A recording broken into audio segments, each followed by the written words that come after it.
Thanks for tuning in and listening. We appreciate it very much. And the Toronto Maple Leafs found a way to get it done. So did the Edmonton Oilers, by the way, for those of you who are sick and tired of hearing about the Leafs constantly. And you'd like to hear a little talk with some other teams. And, of course, Winnipeg's also in it and looking strong. So, but, look, it's Leaf Nation. That's the kind of the way it is, I suppose, to use that term. And some nail-biting last night for sure in the third period when Ottawa tied it up at 2. But Max Pacioretty, who was moved up to the second line, which was a good move by the coach. Managed that proved to be a great move. Pacioretty, a veteran, of course, played most of his career with the Montreal Canadiens and a good veteran presence there. Got it done and gave the Leafs the go-ahead goal. And Nylander scored the empty net to make it to seal the deal, if you will, and the Leafs Nation exhaled, I guess you could call it that.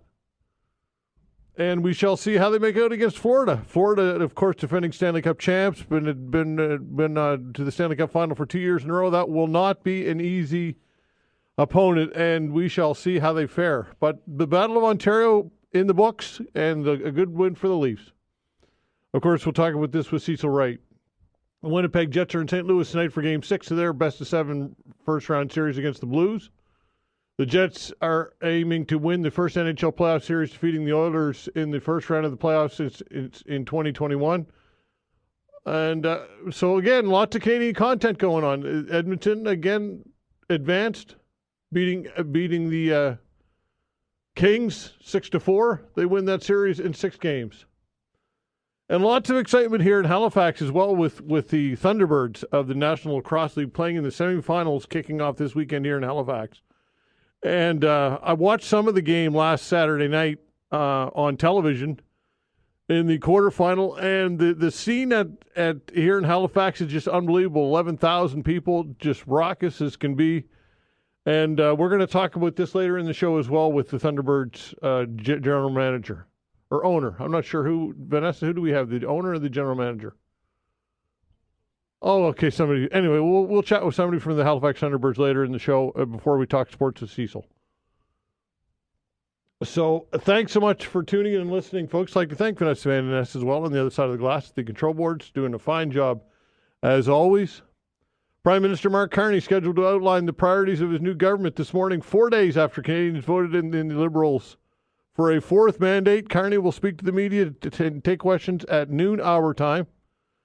And one of the questions that I'm going to ask you to weigh in on when we open the phone lines in about an hour's time, I'll talk to this about with Tim Powers as well. Are you willing to give Carney a chance, or are you convinced it'll be more of the same, just a different leader? And what's next for the Conservatives and Pierre Poilievre? Do you think that Poilievre will manage to stick around and hold on to the mantle of leadership of the party, or is it going to be a tough sell without him having a seat and without them managing to defeat the Liberals, of course? Although they increased their overall support and, of course, their seat count exponentially, but they didn't get it done. So what's the future of the Conservatives and Pierre Poilievre? Alberta Premier Danielle Smith is deflecting the accusation she's stoking the fires of separatism, despite her government moving to lower the bar for holding a referendum. Earlier this week, Smith's government proposed legislation that would make it easier for citizens to call for a vote to secede from Canada, drawing heated condemnation from Indigenous leaders who warn it would violate treaties. How realistic is Alberta separation, in your opinion? And also, what are your thoughts, I guess, on Western alienation? Some people, I've received a lot of emails from listeners and a lot of people calling, suggesting that they can empathize and sympathize with Alberta and Western Canada, for that matter, who many feel have been given a raw deal from our government for decades now. So what are your thoughts on that? Also, this story, and I thought I'd weigh in on it, or I'd get you to weigh in on it. An Australian radio station is facing backlash from listeners after it revealed that artificial intelligence-generated host had been hosting a show for 6 months. The virtual host was created by a voice cloning AI software used by Australian radio network ARN station. The Sydney-based radio station had Thai, T-H-Y, I think that's how you pronounce the name, hosting a show called Workdays with Thai that aired 4 hours a day from Monday to Friday, where she would play music and introduce songs. The show's website promoted the show, writing, curated by our music experts. These are the songs that are charting or on the cusp of blowing up. Here first with Thai. So you can boast to your friends and say that you were over it, that you were all over it first. The station did not let listeners know that Thai was not a real person. Rather, it was a secret. Its secret, rather, was revealed after Sydney-based writer Stephanie Coombs started asking about Thai's identity in a blog post. So the question that I'm going to ask you is, would you tune out if you knew a radio personality was AI generated, and why? Why would that matter to you? Would you give it a chance out of just sheer curiosity? And does AI expansion concern you?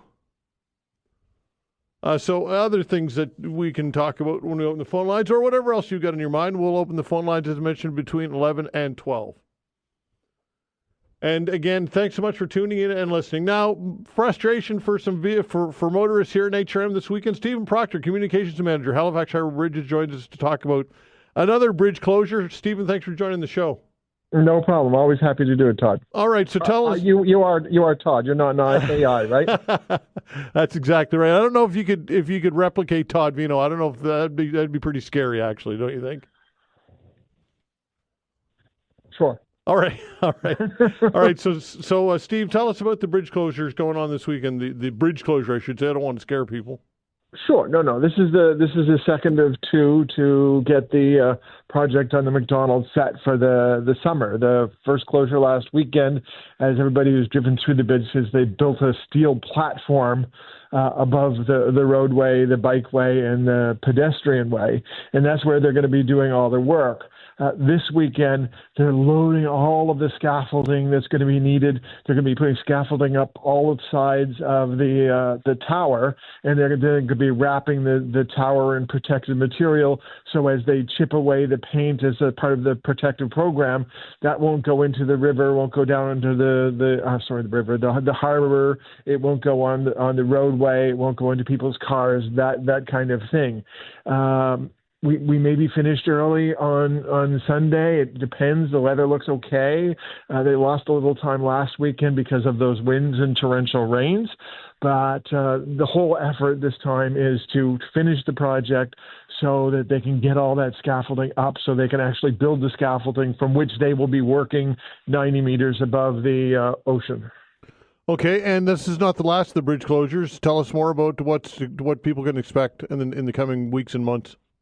Sure. So, we're not 100% sure in terms of when there'll be another closure on the MacKay so that we can finish up the demolition of the toll plazas and connect the roads the way that they're supposed to be connecting. That work is ongoing. And when we get to the point where we've got a final design and the work is being done, that will be something that will happen later during the summer at some point. But in terms of the Macdonald, there'll be two more closures, but that'll be in November. And that'll be basically recognizing that you can't work through January, February, and March doing painting and chipping. So that material will be taken down. So that will require some time to take that down for safety reasons in November, December. Okay, and there's really no way to get around this, right? I mean, work needs to be done. It needs to be done. It's pretty simple. Yes. No. We did 3 years of planning to get to exactly where we are. It's detailed planning. That we got other proposals that would have closed the bridge many, many more times, and we said no, we can't possibly do that. This company came up with a creative solution of building a platform above the traffic so it wouldn't interfere with the traffic or the bikeway or the pedway. Last weekend, there was a challenge in that because they're swinging multiple tons of metal up overhead, we had to close both the bikeway and the walkway. this weekend coming up. It'll be mixed use on the pedway. So we're asking bicyclists when they're in proximity to people who are walking to walk their bike, and everybody be safe. And that will be sort of through the tunnel that has been built there to accommodate some of the material that's being sucked out of the up top when it's completed.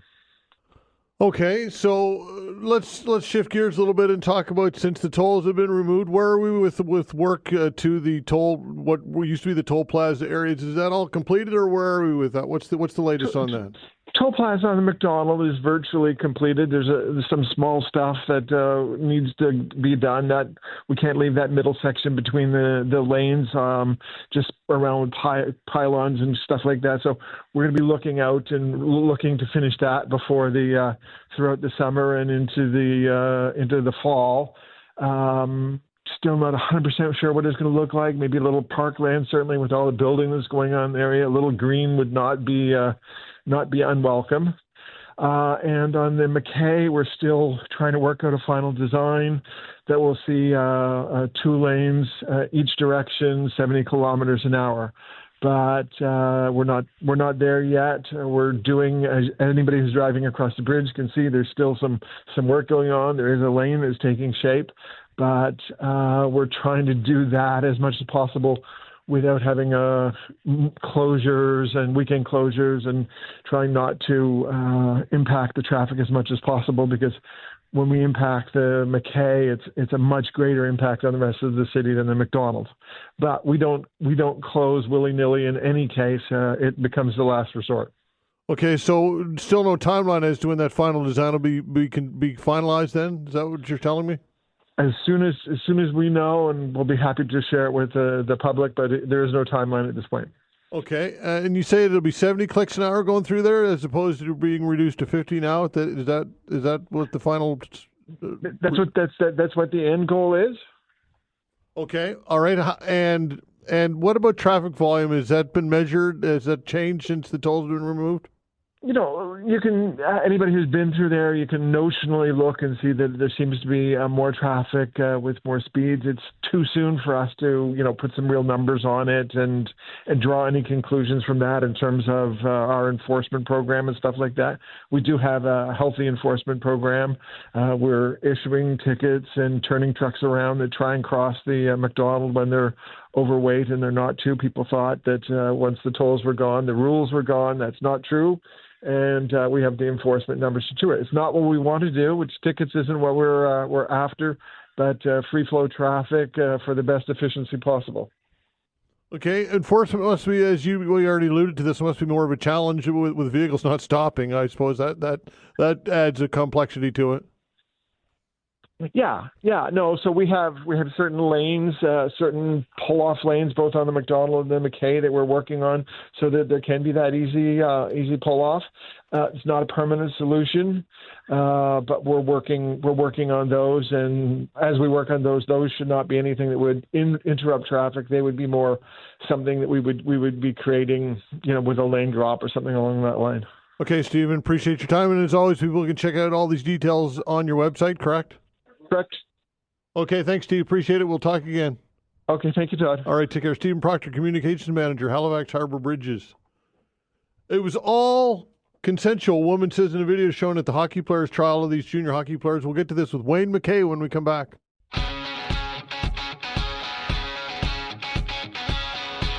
All right, the trial of 5 accused Canadian junior hockey players from the 2018 Hockey World Junior Hockey Team have all pleaded not guilty to sexual assault. And joining us to talk about this trial is Wayne MacKay, law professor emeritus, Dalhousie University. Wayne, thanks for joining the show. We appreciate your time, of course. No problem. All right, this is a very difficult trial to report on and to talk about because of the lewdness of it. What are your thoughts on that to start? Well, I think that's clearly true, although unfortunately it's probably not as atypical as we'd like to think it would be. But I think given the number of people involved here and the nature of the alleged facts at this point, it is pretty very outrageous and very troubling to hear that this happened. Okay, what are your thoughts on the testimony to date? What are some of your broad strokes thoughts, I guess? Well, I guess from the testimony to date, which is obviously just starting and none of it proven yet and all of that, and presumption of innocence and all the important things to say. Yeah. Having said all that, it is very troubling to think of the exploitation and inhumane treatment that the victim suffered, if in fact that was the case, at the hands of these people. And I guess there's an added, that's the main point, that sexual assault is obviously a terribly serious and in many ways life-destroying kind of thing for the victims of that, most frequently, although not exclusively, women. But an added element here is that we have a group of young men in the, I think 2018 it was, junior hockey team being charged, who have a lot of respect and a lot of power and do very well, or did very well on the hockey world, but obviously had another side which is very troubling. And also that's not, again, as atypical as we'd like to think. I think it raises large questions about the sports culture and hockey culture, particularly in relation to young males, and how we've produced this kind of situation. Yeah, it's obviously not a one-off. I think that's safe to say. This is not a one-off. That's safe to assume, right? Well, absolutely, and I guess you said that much more succinctly and effectively than I did. But that's basically what I am saying. It's not a one-off, and in addition to the tragedy that comes with any sexual assault and what it says about the people involved and what it does to the victim and all of that, is the fact that it seems to be all too common in terms of particular sports and a lot of sports, and really speaks to a culture that we as a society have produced that allows these kind of things to happen. And added to that in this case, of course, is to some extent, cover up and sort of long time to which it took to even get to a trial and public awareness, and the fact that the police initially didn't even want to proceed with this, all of that makes it that much worse. So I think there's so many negatives about this at the hockey culture level, at the justice level, and just in terms of fairness, particularly to women in society. All right, at the core of it is whether it was consensual or not. That's kind of at the core of all of this, is it not? Absolutely. Very often that is the core in sexual assault cases, and that's certainly the core here. There seems to be little dispute, maybe some, but little dispute about the details of, generally of what happened. But the question is whether or not it was consensual, and that's a big question, and not just consensual at the beginning, but at every stage of what happened. Because I believe that the facts stated so far, again not proven, was that there was consensual sex with one party, and thereafter is when the consent is challenged as not existing. And it's more recent that courts have accepted that consent has to be continuous and ongoing, that you can't just say, well, yes, there is consent at the beginning and that's that. It does have to be a continuous thing, and that there's some significant burden on the people involved in the sex, the males mostly, to be sure about the consent. Silence does not mean yes, and that they really have to have positive evidence of consent. Okay, video evidence here. It was introduced by the Crown, and why would the Crown come out with this video evidence? Because some of it would. I'll just read a quote from our Canadian Press story. It says, in a video taken about an hour earlier, someone asked the woman twice if she is okay with this. Both times she agrees, and she says, "I'm okay with this." Why would the Crown introduce that? That what are your thoughts? Well, I think first of all, it does that on first glance seem an odd thing to do, but maybe obviously you'd have to see the video. That consent is not necessarily real consent if you're in a forced situation. and that maybe they were demonstrating that even if the words were said at some point, that doesn't actually indicate consent. Was it a true consent? Was it a consent where the victim felt they had any choice other than to say yes? And again, having not seen the video, I don't know that, but I would assume that they're certainly not going to want to put in evidence to support the other side. And it may also be a part of context. What else was in that video that did support the Crown case that they were guilty here? All right, might it also be kind of proactive because the defense might have used this same evidence? Well, that's also a very good point, kind of preemptive, that they're obviously going to put this, and any good defense would, and going to deal with it. So maybe they wanted to put it forward so that they could point out why they don't think that's an answer to the issue of consent. And as I said earlier, even if it were, that's at one particular point in the process, not indicating that that was ongoing and continuous throughout the whole process, which was quite a lengthy one. So I assume those are the kind of reasons they would do so. And I would assume, given the high profile of this case, that a lot of work and effort and high quality people are involved on both sides of this. Okay, what type of defense do you think might be mounted here in this? What do you think the defense main testimony might be, or what might their angle be?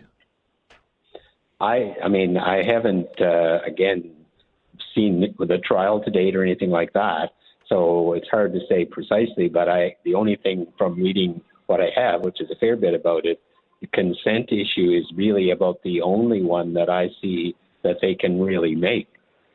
Because there seems to be a pretty strong case about the facts. Maybe I'm missing something, but I don't think so. There may be some variations with the 5 individual accused as their arguments they could make about role played and that kind of thing. But I would think this really front and center is a case about consent. And given that, really one of the questions that I suspect have to be addressed here is, given if the facts are as stated, there's all these young men and one young woman in the room, how much is it possible for there to be real consent in a situation like that, with the possible pressures and so on being applied? So not impossible, and I'm sure the defense will try to make their best case that, at least in relation to their client, that there was consent, but it seems kind of hard to imagine a real consent in that kind of a context. I would think that some people out there would be nervous about some acts that they might have taken part in, and concerned that other victims might come forward. And let's hope that this inspires some victims to come forward. Again, alleged victim needs to be said, but let's hope that this is inspirational to some people. What are your thoughts? Well, I think that's absolutely true, and it's true as a societal issue, that we recognize how serious this is, and that it's much more prevalent than we think it is, because most cases of sexual assault don't even get reported. But also on that other sport culture level, and I have friends who look at this particular issue, that it is very alarming. And they're assuming there's some convictions here and the allegations turn out to be true. What are we doing wrong in terms of bringing up our young hockey stars and athletes that allow people to possibly think this is okay? Are we glorifying hockey talent above all other things? Or do you need to have some other ethics and basics as a human being that's really important? And this is a bit of a stretch, but, looking at hockey in particular, even the playoffs and so on, do we have too much violence generally and give that too much value in hockey, of which this is a spin-off of sorts? Sexual assault is a extreme form of violence.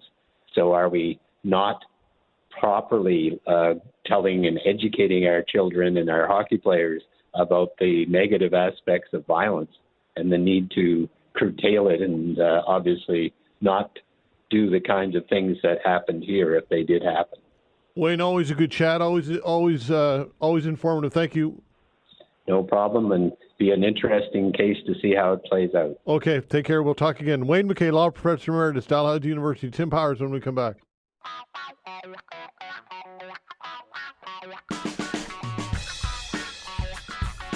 right, joining us for our weekly chat is Tim Powers, Summa Strategies, Abacus Data, audited Ottawa Senators fan as well, by the way. Tim Powers, hello.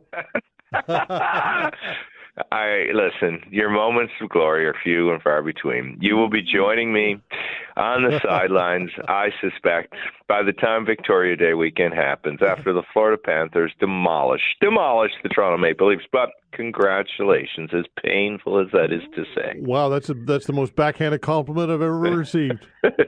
And you've received a lot of them. So there you go. That's right. Whatever happened to the Islanders? I thought they were your team. No, my son's converted me to the Sens, so I'll stay with the Sens for a while.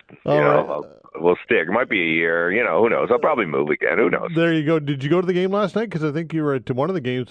Yeah, we were lucky enough to get some tickets from a friend, and the atmosphere was fantastic. I have to say that. But yeah, the soul-sucking goal that Max Pacioretty scored there in the third period after the Sens tied, it kind of killed the place. But credit to the Senators. They stayed on the ice afterwards and thanked the fans. So Brady Tkachuk is very well liked, as you would suspect, in these parts. So it was that was the positive moment in the loss, Todd. Absolutely, for sure. No, well done. The Senators made the playoffs, and as mentioned, they're a young team, so I'll give you that. Okay. Let's talk about the election. It's hard to believe that it's only been a week. It feels like a month, doesn't it? Oh, my God, I'm spinning. Well, because so much has happened after it, as is normally the case. The Liberals now fall short of a majority. Mark Carney has his news conference, of course, later this morning or this afternoon in Atlantic Canada. Jagmeet Singh is gone. Pierre Poilievre's future is not certain, and the Bloc are trying to figure out their role in all of this. So more questions than answers. All we know is the final score of the election. So is Pierre Poilievre trying to use the swipe card down to Parliament and the doors are not opening? What's that look like? Yeah, well, or is he going to get evicted? Where is he going to? Is he going to set up his own tent city on Parliament Hill? I don't know. He's caucus intro. They have a caucus meeting on Tuesday, I believe. It is. Anyway, it's next week, and that will be unique because he is, despite a lot of the public vows of support that have been out there, which Aaron O'Toole and Andrew Scheer didn't necessarily get. This is not a cakewalk to assume he's going to stay on as party leader. He has a better odds, to be fair, than O'Toole and Scheer did, but I think there's a lot of MPs and people outside the party who feel they were pushed out who want to see, all right, what have you learned? What are you prepared to do? And for his MPs, who often felt like they were under his thumb and his staff's thumb, and they weren't allowed to do anything. And you've heard Chris D'Entremont say versions of this. This is their meeting. They need to use this meeting to get whatever they think they need from Poilievre if he's going to stay, and he wants them to stay because he's got a big ask, Todd. It's not easy to ask somebody who just won re-election, regardless of if they're in Alberta and Ontario and they're well-known conservative seats, to give up a $204,000 a year job after you poured your guts into getting it, and we'll look after you. Well, that's like me saying I'm going to send you a treat when the Leafs win. Well, that'll never happen. Right. So, but it's so uncertain. Might there be some 55-plus-year-old kind of elder statesman type MP in Alberta that would say, what the heck, I'll give it to you? Maybe, but again, it's not just the MP, right? It's their families. It's the people who supported them.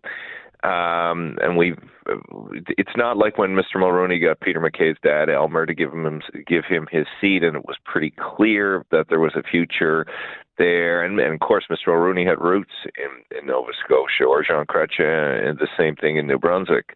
The times are a bit different now. So, I suspect it will happen, but I don't want people to assume that's just some easy, natural thing like it may have been 40-odd years ago. Okay, so what's next, I guess, for the Conservatives? Because they're trying to frame this as in a positive light as much as possible, and they did grow their seat count, and they did gain in an overall vote, but it's 5 days out from this. My take is that there's not a lot really to celebrate here for the Conservatives. Anyway, you crack it up. What are your thoughts? Well, particularly if you look at the fact that when Peter MacKay and Stephen Harper and others, but principally Peter and Stephen Harper put together the Conservative Party, they didn't build it just for spectacular second-place finishes. Since Stephen Harper lost in 2015, there have been 4 second-place finishes. Yeah. And Pierre Poilievre, yes, did better, but there's a lot of work they need to do, and Conservatives, everybody who came together, who put water in their wine around their various clans, they'll take some positive from all of this, but they want to win. I mean, Pierre Poilievre cannot escape the fact, and he needs to find a way to answer it, that he blew a 27-point lead. He had a game that was built for Trudeau. So if he wants to stay, and I think he'll be given the same opportunity Stephen Harper was, because Stephen Harper's the only other leader of the modern Conservative Party who was given a second chance after he lost in 2004. But Pierre Poilievre needs to borrow from Stephen Harper. And Stephen Harper, in the summer of 2004, after losing that election, did a deep dive, made a lot of changes in approach, brought more people in, and empowered further people like Peter MacKay and others to represent the party. That's what Pierre Poilievre has to go forward with. Maybe it won't be obviously the identical plan. It's 21 years later, but the point being, he's got to have that approach, because Conservatives aren't happy just being second. And particularly right now, look, Mark Carney, luckiest politician out there. Mark Carney would probably tell you that. But the Conservatives did figure they were going to win this election, and they didn't have a plan B. And for all the sports that you and I follow, and your poor listeners have to listen to us gaggle about, that's what sports is about. You got to have more than one play. Yeah. What about in his own riding, this long ballot? To me, that was problematic. I don't know. Is that an excuse, or what are your thoughts on that? That looks like a real issue to me. No, I think he got outworked. It is hard when you're the leader of a party and you're not in your riding, but my understanding from people who are much more closer to him than I am, that's the thing that has really knocked him on his back behind, that he had lost that riding because he took great pride in that. I think the long ballot caused some confusion, but you have to credit this guy, Bruce Fanjoy, who beat him. He worked hard, Todd. He was at this for 2 years. The other thing that worked for 2 other things that I've heard about it, the riding changed a little bit, so you got more of a traditional Ottawa Liberal supporting portion of the riding, and the convoy. I had a kid here who works with us who was door knocking for the Conservatives, and he said that was the thing he heard most often. Whoa. People weren't happy, because we're still not happy in this area, about the Pierre supported it. I think that played a factor in this. How about the media bias? Has that card been overplayed? Oh, my God. But I think that was dumb on his part in the end, right? Like, he's catering to an audience he already has who thinks me and all my CBC buddies are on the payroll, and, the CBC puts instructions into our brain as to what to say about the Conservatives. But he lost, as our peers have said, the opportunity to show human moments, to show other moments by not having the media with him. Yeah, there's always a risk you're going to make a mistake. But the other side of it, tell me it didn't help Carney to have, pictures of him and Truro playing street hockey and running around like that, or candid moments where he's smiling and letting the guard down. And that stuff is valuable too, and he had no opportunity to transmit that, because I think especially in Atlantic Canada, Poilievre suffers from the same problem Harper suffered from, which was our fellow Atlantic Canadians aren't sure about his personality, or they don't like his personality. I'm talking a lot about Peter today, but Peter helped soften some of those edges, MacKay, for Stephen Harper in Atlantic Canada. Pierre Poilievre doesn't have that, and he hasn't invested the time either. And Chris D'Entremont, again referencing him, makes that point very clearly. people we in Atlantic Canada in particular, but I think it's true the rest of the country, we want to have a personal feel for our politicians, and choices Pierre Poilievre made didn't allow for that to happen. So for Poilievre, it's kind of a tough sell. It's keep me around, and I'm not going to change because it's. Oh, he's got to change. He has to change. Look, he has to change in what he shows. He can still he should maintain his convictions. He should maintain his political skill set. That's very formidable. But I think, look, he lost us. He lost voters in their 50s, over 50, who tend to be more likely to vote Conservative because they found in Mark Carney a sense that Mark Carney was a bit more serious and could deal with the difficult problems ahead. When the Conservatives are losing that crowd, yes, it's important Conservatives attract youth, but when they're losing the over 50, over 55s, that's not good for them. And a lot of that was around, okay, we've seen you as a political actor. How are you as a leader? And I think he has the opportunity to demonstrate he can be a leader. But again, I'll say it won't be a walk in the park. For example, big choice they have to make next week. Who is going to be the parliamentary leader of the party? So who will be the Pierre Poilievre for 6-8 months while Poilievre tries to find his way back into Parliament? One of the names out there is Andrew Scheer. Now, tell me that is not a step in the wrong direction in terms of sending a message. Mr. Scheer had his chance before the Canadian electorate. He's been a strong supporter of Mr. Poilievre's. He has similar political disposition.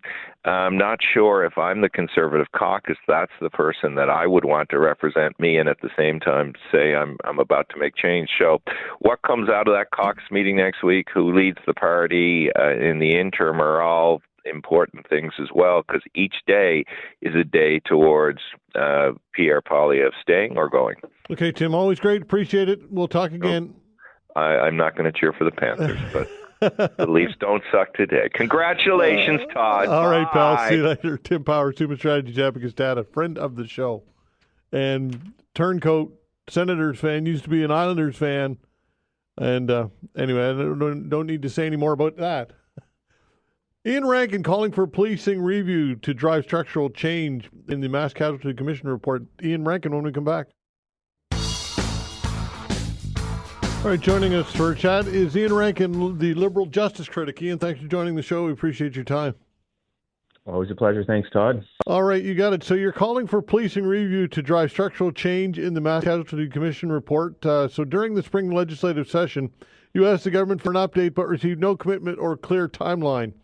The Mass Casualty Commission's final report stressed the importance of a coordinated and accountable public safety framework, beginning with a full review of policing services. So why do you think that, I suppose you can't speculate as to why the government does or doesn't do anything, but what do you think the reason is why they're not moved on this?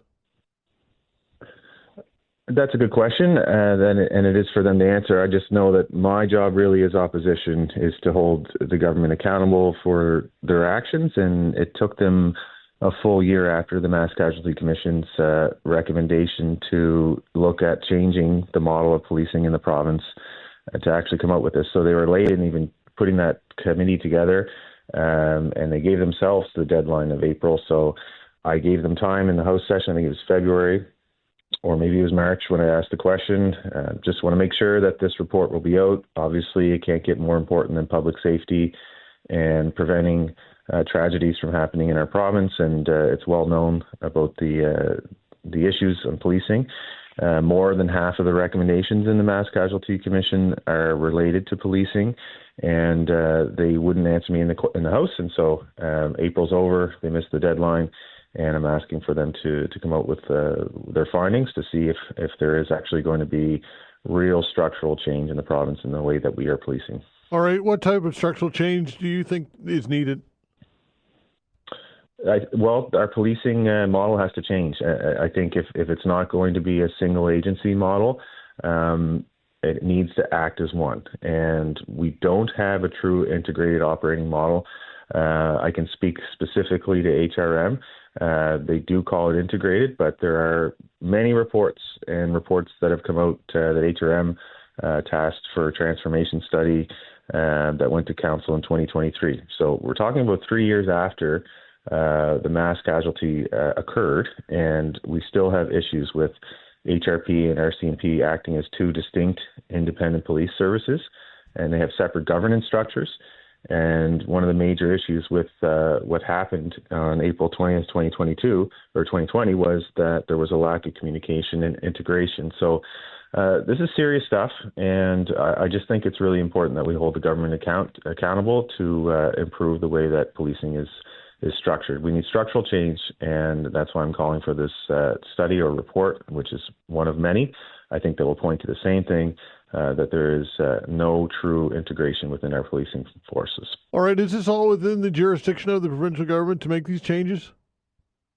No, and that's one of the challenges. So the RCMP has an accountability structure to the federal government. Municipal entities are responsible for policing. So we have 10 police forces amongst the province, but the province has to take a leadership role, and they have by coming out with this committee that looks at it. But we have until 2032 is when the RCMP contract ends. And if you look up the Mass Casualty Commission's final report, it's quite clear what the report is asking for. And if there's disconnect with our policing model that goes back to amalgamation, then we need to make sure that we have a more responsive unit. That's, again, and I'll say it, I'm not going to hold back on this. We need a single agency model of policing in the province, and if it's not a single model, then we need all units to be acting like as if they are a single policing force in the province. All right, where might some pushback be from municipal forces or the RCMP, or both? That's hard to say. It's a cost thing for sure. When you're talking about structural change, we're talking about an entity and an institution that has been around for a long time. But I think it's far beyond the time that we need to start to look at this. If you ask someone in Timberley who's responsible for policing, you'll probably get different answers. But it is the RCMP, and then you drive through to Bayers Lake, and then all of a sudden you're in HRP's jurisdiction. So, and I'll say that this isn't about any specific police force. And there's outstanding police officers. I work with them. I host town halls with them. They protect us every single day. They go to work and put their lives in danger. But this is about the structure of our police forces and keeping people safe to prevent types of big tragedies from happening in our province. Okay, so I guess when it comes to HRM, this is kind of the epicenter of this, right? With this integrated model, which clearly is flawed. What are your thoughts on HRM kind of being the epicenter of all of this? I think they're doing what they can, but they need the province to be part of this. They can't act alone, and while this review is happening at a provincial level, and so these reviews have been looked at over many years, and they're all pointing to the same thing of what some people refer to as turf wars, and who's taking the lead, and how are we going to make sure that we're protecting the whole province from things from happening. And so HRM has their review, transformation study, and there's clear recommendations, and they can't move on it. And the province of Nova Scotia has to make sure that they're part of the leadership and looking at our policing model. There's 10 different units operating in our province, and we need to make sure that they're all going in the same direction and that they're communicating better. Ian, I appreciate your time as always. We'll do it again. Okay. Thanks a lot, Todd. All right. Take care. You got it. Iain Rankin, the Liberal Justice Critic. Now we got some time for you. What is on your mind today on this Friday? The way to reach us, you know the drill, 902-405-6000. Again, 902-405-6000, perhaps. I'm sure that some of you still want to talk about the election. Tim Powers had some interesting comments on it. Mark Carney is scheduled to address the media today, his first news conference in about an hour's time. So what are your thoughts on Mark Carney? What's next for Pierre Poilievre? Or whatever else you want to get into. 902-405-6000. Your calls when we come back. All right, taking your calls. The way to reach us, 902-405-6000. Again, 902-405-6000. What is on your mind today? Let's just dive right in. Why not? Ed, hello. Good morning, Todd. Todd, I'm calling about Quebec separation, and let me start by saying I'm not a fan of either Daniel Smith or Quebec separation. And on that, I've got 2 points, if I might. Okay. So the first thing is, let's pretend they did separate, which still doesn't look too likely. It would affect and reduce the viability of OAS, CPP, private pension plans, personal investments, and it would also lower the value of the Canadian currency. Do you agree? Yeah, for sure it would. Absolutely. And the second part is, even with that, like I say, I started by saying where I stand on the matter. I understand to some degree Alberta's frustration because I think, for one thing, Quebec has always been jealous of Alberta's oil and gas and the revenue that comes from it. And if the oil and gas had been in Quebec, any pipeline Quebec wanted would have been built decades ago. Well, look, the whole Quebec issue, it's pretty simple what's going on. It comes down to politics, and it comes down to seats and the importance of winning Quebec in order to form government. It's politics. It's no secret. Do you agree or disagree, Ed? I absolutely agree with you, and that's all I have to say, so I hope you have a good day, sir. Okay, all right, take care. Look, the whole Quebec thing and the hand-wringing that goes on over Quebec, it's not going to change because we know the importance of Quebec and on the electoral map. Just look at it. So you're always going to have federal politicians pandering to Quebec. That's the way it is. If Quebec didn't have that influence or didn't have that position of power, then they'd have the pipeline to be built. It's pretty simple, in my opinion. And I don't know what's going to change. I really don't. 902-405-6000. Joanna is the first-time caller. Hello, Joanna. Oh, good morning. Hi there. Go ahead. Oh, because I'm a first-time caller, I didn't know how much time I might be allotted. So I just wanted the opportunity to try to assuage some of the negative thinking that's going on in both countries, Canada and the United States, in the wake of both elections. I feel that the politicians who are at both helms should know what they're doing. And I don't think we have to be as fearful as a lot of people seem to be these days. Well, look, I think that I wouldn't compare anybody. You're kind of putting Donald Trump and Mark Carney in the same boat there, are you not, in a way? Yes, in a way I am. Exactly. Okay, well, I think Donald Trump is his own complete unique animal. I don't think there's anything that compares to Trump. I think that Carney, although people have concerns, and I get it, and I never I don't have any issues with a thoughtful conversation about it and the spirit of conversation. But Donald Trump to me is a different kettle of fish altogether, Joanna. Well, I know. I agree. I don't think there's anyone on the planet who's like Donald Trump. I don't mean to compare him to someone else. I think he is incomparable. But I don't think people have to be as fearful as they are of Donald Trump or even the Canadian new proposed Prime Minister Carney. No, but you said that you said they must know what they're doing because they got elected, or they must. Is that kind of what you said, or? Yes, I just feel more confident. I don't feel the pessimism that I'm sensing from friends of mine, people on Facebook. I don't really follow news per se. I listen to French radio, and I don't speak French. I sometimes feel that my access to news and information does come through my social circle, my personal social circle, but I do have my own personal optimism for both countries, which I've always felt. I have been a landed immigrant of Canada since a teenager, and then I became a Canadian citizen in 1995. I've always wanted to live in Canada, in Nova Scotia.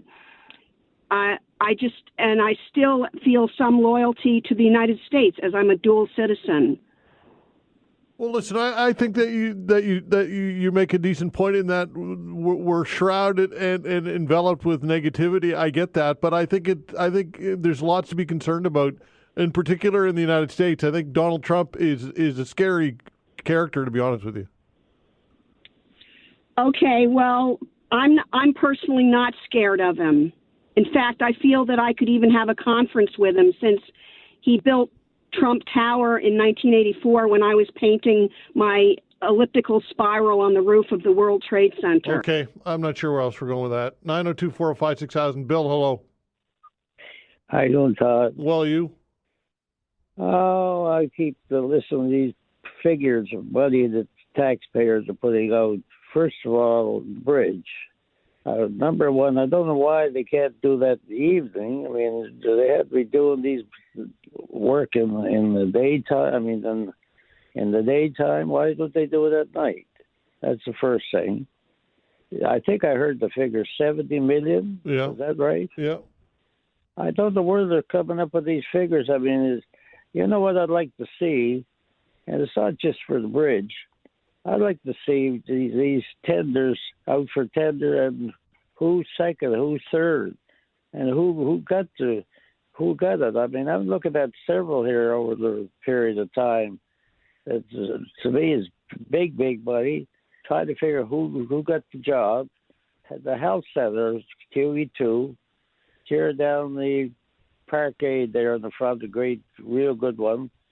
Put that in the back for who got the money to do that one.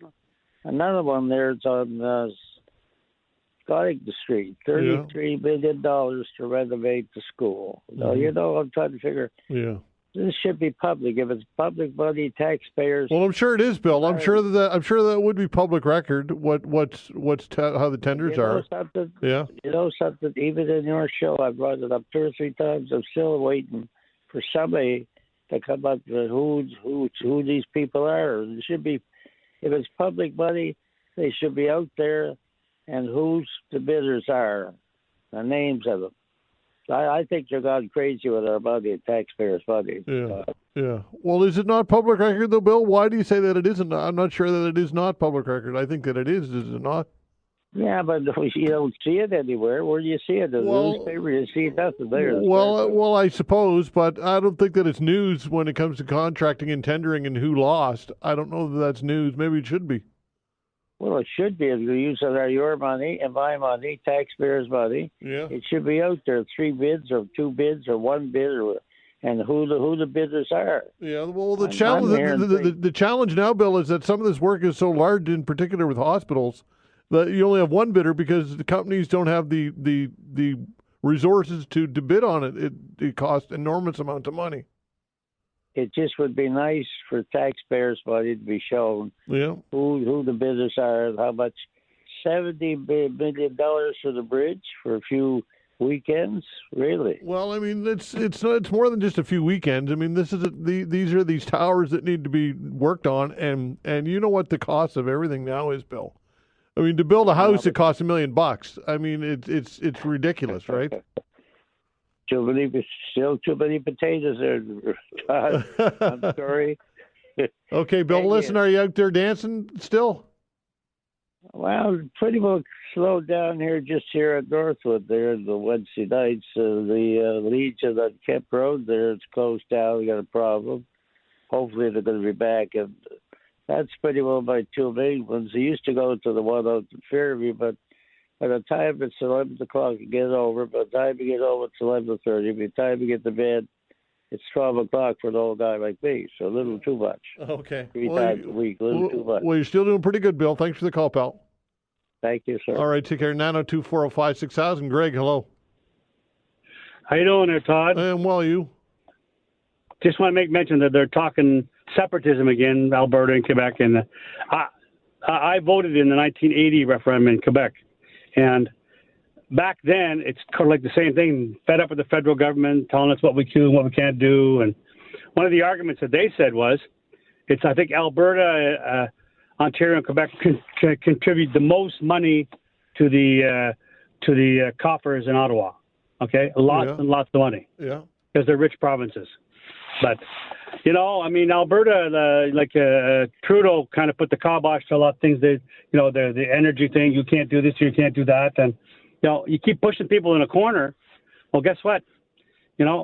Maybe they might do it. I don't know. I hope they don't. But again, Same thing with Quebec. You can't push them around. Because if you do, it's a bad. I mean, Ontario and Quebec have the most seats in the Parliament. So if you carry those two provinces, your chances of forming the government are excellent. Yeah, well, Quebec's not going. Quebec isn't going anywhere, Greg. That's a no-brainer. That Quebec isn't going anywhere, in my opinion. They've been talking about that for my decades. Sister who lives there, the Parti Québécois are coming up, and they're high in the polls, and they basically said, this is what we're going to do here. Yeah, I know it's. Go ahead, sorry, Greg. No, go ahead, Todd. No, I just don't think Quebec is. I don't even think it's worthy of a conversation. They can rabble rouse all they want about that, and they do that. Yeah, and then they get what they want. That's pretty good, Well, they get what they want because you already mentioned it, because of the seat count. It's pretty simple, right? So why would they leave Canada? Yeah, why would they leave Canada? How are they gonna strike out on their own? To me, it's a non-starter. True, but then again, there's somebody lurking in the south of the border that would love to get their hands on Alberta or Quebec. Well, I'm just saying, maybe Alberta, but Quebec, I can't see it. But anyway, Greg, listen, thanks for the call, pal. Appreciate it. Okay, bye-bye. All right, take care. 902-405-6000. We'll continue with your calls when we come back. All right, taking your calls, 902-405-6000. That's the way to reach us. Again, 902-405-6000. What is on your mind today? Let's talk to Fred. Hello, Fred. Hey, Todd. It's Friday. The weekend's upon us. The Leafs are through to round number 2, and the Jays beat Boston last night. Yeah, I know. I'm in a great mood. I can hear it in your voice. You sound very happy. Yeah, you had a caller or a person on today about AI. No, I mentioned AI. It was me who was talking about it. Oh yeah. Yeah. Oh yeah, and you turned around and said what you'd thought about it, and I figure that if they came up with a tactical, objective digital device, or a Todd, capable of interaction between myself and it, and it have to be modeled after the Todd 0.0 yourself, I would be more than happy to interact with it. Heck, I played chess with a computer, so why not do an argument with the real thing? Okay, so just for some context for people who are just tuning in, I kicked off the show and I talked about an Australian radio station which had an AI-generated host. And for months, people didn't realize this or didn't know or didn't ask. And after they did, the radio station received a lot of backlash over it. So I didn't offer an opinion. I asked the question, would you tune out if you knew a radio personality was AI generated, and why? Or would you give it a chance out of perhaps even just curiosity? So you wouldn't mind. You'd give it a chance, would you? I'd give her a go. Like I said, I played chess against a computer and beat it a couple of times, so I'm all for it. I know that there's a whole bigger conversation about work ethic and people being employed and stuff like that, but at the end of the day, if you can come to a conclusion based on an argument, a subjective argument, whether it's a real person or a computer, why wouldn't you give it a go? Well, at the end of the day, the consumer doesn't care, right? Why would the consumer care, I suppose? But some people would suggest that there's a human factor at play there, and oftentimes hearing somebody stumble and fall is part of the fun, right? Yeah, that's true. That's true. So you'd give AI. Anyway, so if the Todd Veinotte show were AI generated, you'd listen. As long as it's modeled after you and he comes up with decent ideas like you do, sure. All right, Fred. I'll take that as a compliment. Thanks, pal. Okay, have a good weekend. All right, take care. 902-405-6000. Francis is the first-time caller. Hello, Francis. How you doing, Todd? I'm well. You? I'm retired because of car accident years ago. Okay. I had to retire. My back and hip went on me. Well, that's too I used bad. to work for Cumberland Pavement. Now listen, Bill Miller. Yeah. We paid from Porter's Lake to Chesncook at night. Why couldn't the bridge do that? Well, I think the bridge work is done at night to some degree, but I think Francis, if they could, they would. But it's obviously the big lights, man. It's just like daytime. Yeah, I know, but it's very complex work, and the setup and the staging and all that. I don't know that, Francis. All I can assume that if they could do it at night, they would. Yeah, and I want to say about the housing. You said a house will cost $1 million to build now, right? Yeah. I know about that. I used to work in carpentry years ago. That same two-bedroom house is $1 million now with a car garage on it. And my dad built his 3-bedroom split entry back in 1970 for $15,500. Yep. I know, it's outrageous, the inflation on... It's outrageous, the houses, the rent, everything. $2,400 a month for apartments. Who the hell's going to pay that? You could build a house first. Well, I hear people saying that all the time. Who's paying? But people are obviously moving into these units somehow, some way. Yeah. Because I tell you, I rent an apartment. I live in an apartment. My landlord and me, he's good friends. I used to haul lumber to that to be built too, up in Enfield. Mm-hmm. And he said, them big apartments. He sold land down by the cop's shop on the opposite side. Them big apartments, they're $2,600 a month. Yeah. It's crazy, man. Well, Francis, I hear you, but obviously somebody's paying it. I don't know how. I really don't know how people are affording these rents, but people are paying it. Both must have high-tech jobs. Yeah, there you go. Thanks, pal. Call again. No, I want to say something else, though, here. Okay. The cost of living's gone up so bad. I bought an HP computer from Costco, and that same HP I paid $260 for it. Now it's $360. Yeah. Crazy, man. Yeah, it is. Okay, thanks, Francis. The world's going to hell. My father used to say the world's going to hell in a handbasket. Okay, thanks, pal. Take care. 902-405-6000. It's interesting that he says that because it's true that if you rewind the clock 10, 20 years ago and you listen to talk radio, people would be saying the same kinds of things in many ways, right? The cost of living and what's going on in the world and kids today and all that stuff, right? But it does feel different now. It really does. Inflation, ever since the pandemic, is just spiraling out of control. And I think that there's empirical evidence to back that up. 902-405-6000. Joe, hello. Hey, Todd. How are you, man? I'm well. You? Good. Imagine you're feeling pretty good after the Leafs last night. Well, look, when all is said and done, I was just chatting with Mark about this. The Leafs in 6, you take that, but they're going to be up difficult against Florida, in my opinion. I think it might come down to coaching a little bit. Yeah, definitely. I mean, I remember watching Berube play, and man, that dude was an animal. So yeah, no, I think that there's a maturity level there in the coaching, and the Leafs. Look, yeah. Joe, I would put it this way: are this version of the Toronto Maple Leafs better than they were last year and years past? Absolutely, I think that's pretty evident. But it's still. Until they get it done and they get to a deep playoff run, I don't think that Leaf fans will be satisfied. Right on. Well, I mean, all we can do is watch, I guess. So. That's right. But the reason I called, I mentioned this to Vanessa, is the situation with Trump and the minerals in Ukraine.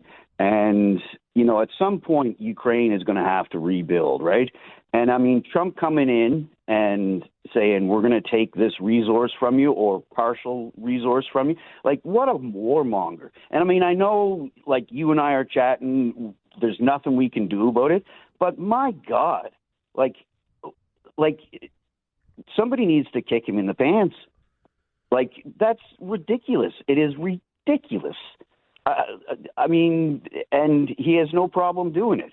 Like, I mean, Ukraine has had, their legs cut off at the knees, basically. Yeah. And here comes Trump going, well, we want this in order to help you out. It's like, whoa. And, I mean, there's nothing. There's no complaints department for the White House, I guess. So, yeah. I mean, like, that's, I actually find that really, really offensive. Like, I mean, more than us calling us, the 51st state. Like, go ahead, you're not going to get anywhere with it. But to do that, and Zelensky, basically is saying, he's looking out for his people. But to come in and say, we want your mineral, and here he is saying we don't need anything from Canada, but, we'll take your minerals. And like, I don't know. I'm just, my head's a little blown up about this. And I mean, I'm seeing some backlash. I don't watch much of the United States news, but there's a lot of backlash coming, with him and, or following him, I guess. Mm-hmm. And, it's honestly, I don't want to take up any more of your time. I just find that, this country, when it comes to separatism and stuff like that, honestly, if I were Carney, I'd welcome Pierre back into Parliament. I would, I mean, he can kick him out for 6 months. That's honestly, like, we need solutions right now, not divisiveness. So anyway, that's Joe. You know the old saying, "Don't hold your breath," right? Yeah, well, exactly, right. I don't think Mark Carney's going to do. I don't think Mark Carney's going to do one thing, step 1 inch forward to support Pierre Poilievre or the Conservatives. Yeah, no, and you know what? He should. I really find that. Like, I mean, government's going to operate better when when we have more voices in there. And I in the last election, I've never voted PC before in my life, but I actually did. I've always been a New Democrat and voted Liberal, and I regret that one. But yeah, I mean, like, right now with what we've got going on with the tariffs and possibly going into a recession, honestly, our government needs to look at itself too. And I mean, like, I know Carney's like politics. I just, this country needs strength right now, and it's going to operate better with a proper government. And, I think in an ideal world, Bob or Joe, sorry, you make some good points, and that unity, I think, is what we need. But again, Joe, don't hold your breath. Unfortunately, my friend, I think you make some valid points, pal. Thanks for the call. Right on. Thanks, Todd. All right, take care. 902-405-6000. Give us a call, folks. We get some open lines for you. 902-405-6000. We'll be back. All right, continuing with your calls, 902-405-6000. Again, 902-405-6000. What is on your mind today? Give us a call. Again, 902-405-6000. I want to read a quick email from Ken, then back to the phones. Ken says, I am a retired but have 35 years employed as a computer programmer and systems administrator. Computers lack empathy, consciousness, ethics, emotion, and imagination, which is something that can never be emulated by a digital machine or AI. I would never tune into a daily AI host. I would for a day or two just out of curiosity. That comes from Ken. And the reason why Ken wrote this, if you're just tuning in, is I talked about the fact that a Sydney, Australia radio station has received some backlash because they had an AI host, a music show host, for a number of months and did not notify the public. And when it was unveiled that it was an AI host, some people complained, and quite a bit of backlash over this. So one of the questions that I asked you to weigh in on, and you can continue to do so, is would you tune out if you knew a radio personality was AI generated, and why? Or would you give it a chance out of just pure curiosity? Just one of the things that I threw out there for a topic, so if you want to weigh in on that or anything else, you can certainly do so. 902-405-6000. Tyler, hello. Yeah, hi there, Todd. Congrats on your wedding. Thank you, sir. Just for starters. Great. And congrats on your Leafs. You give it to Cecil there later on, okay? I absolutely will try, but of course he won't let that happen, I'm sure. No, you got to make it happen. Come on now. you get your shots in where you can. That's true. I'll give you props on your chats with Cecil because of all the things you talk about, you keep up with the sports as well as anyone in the business, and so I thought I'll stop patronizing you now and get on with my. Well, I appreciate that. I appreciate that, Todd. Thank you. Sure thing, bud. So listen, if you don't mind, it's been a crazy environment for politics lately. So I might filibuster a little more than you like, but you stop me if I'm going on too long. Well, I guess what I'll get back to is it's funny how sports kind of imitates life a little bit, and no matter how awful your hockey team performs, you stick with them. And the Liberals have a little bit of that sort of loyalty as well. And it really does seem that way, that, we've been overanalyzing and nitpicking every little mistake that the Conservatives made. And they made mistakes during their campaign.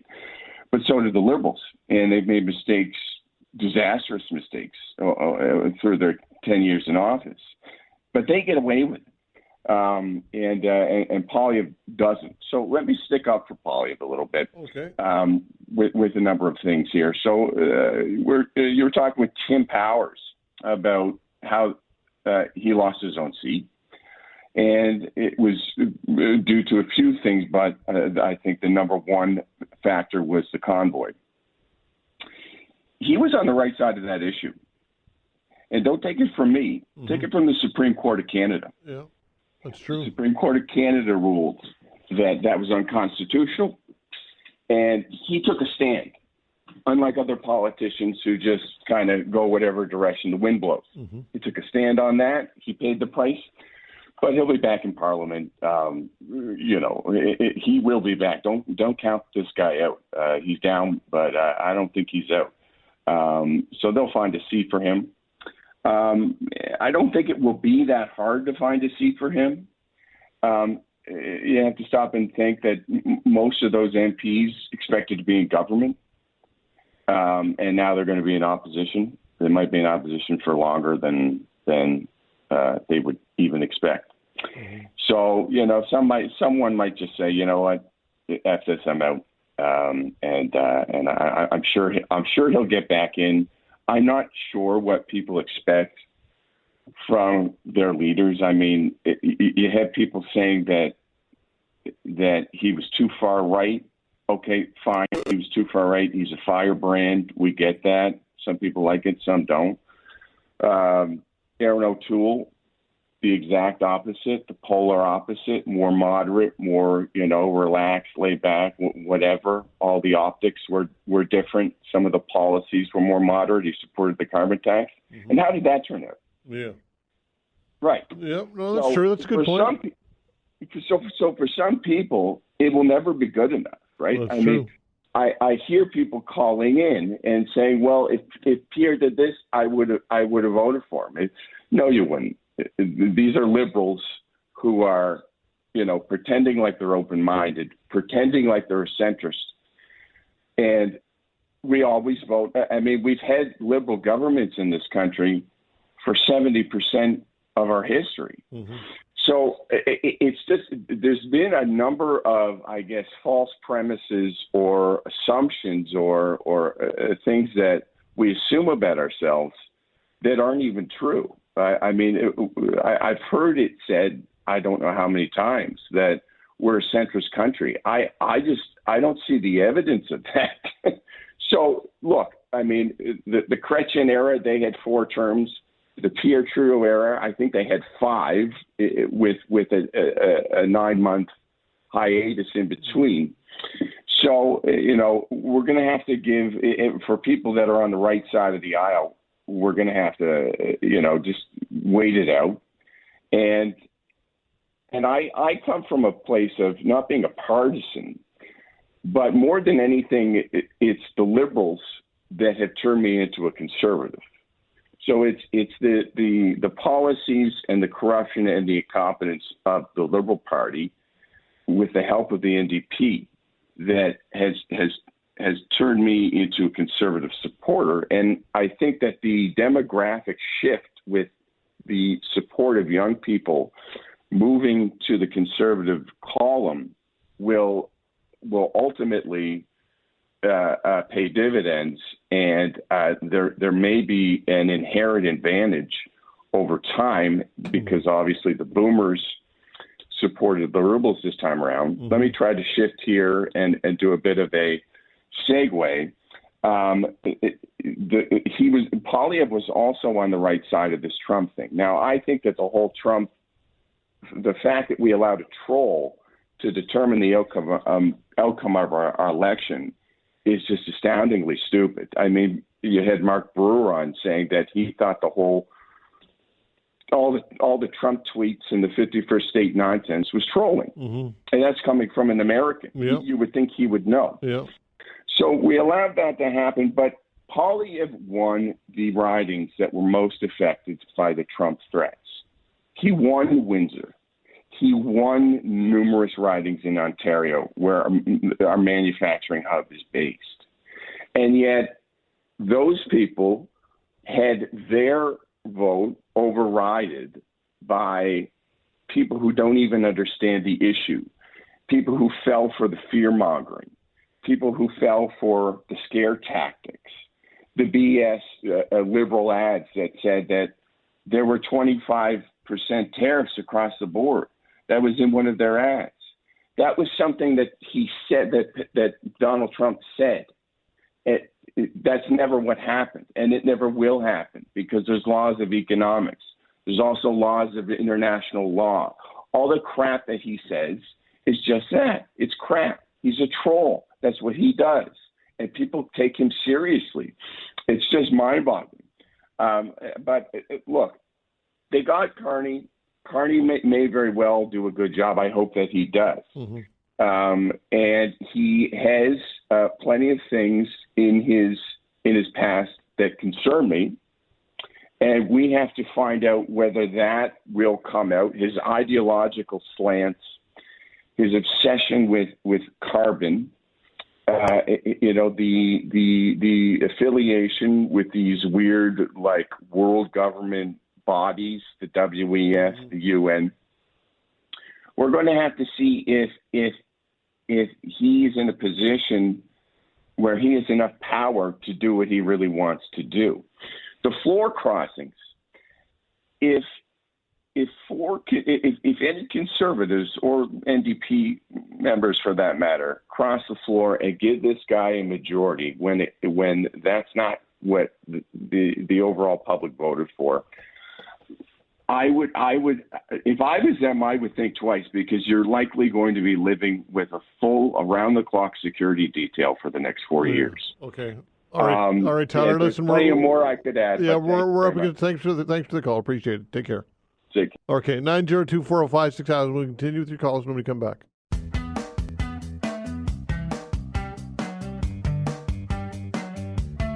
All right, continuing with your calls, 902-405-6000. That is the way to reach us. Again, 902-405-6000. Bob, hello. Hello, how are you today? I'm well, you? Good. I was just wondering, Todd, if you could get someone on the radio to explain how they figure out gas prices. Yeah, that's a good one. Because gas was down to 58-something a barrel. Canadian dollar was 72 cents, the highest it's been in 10 years. And our prices dropped 0.6 cents. Mm-hmm. I think it's ridiculous.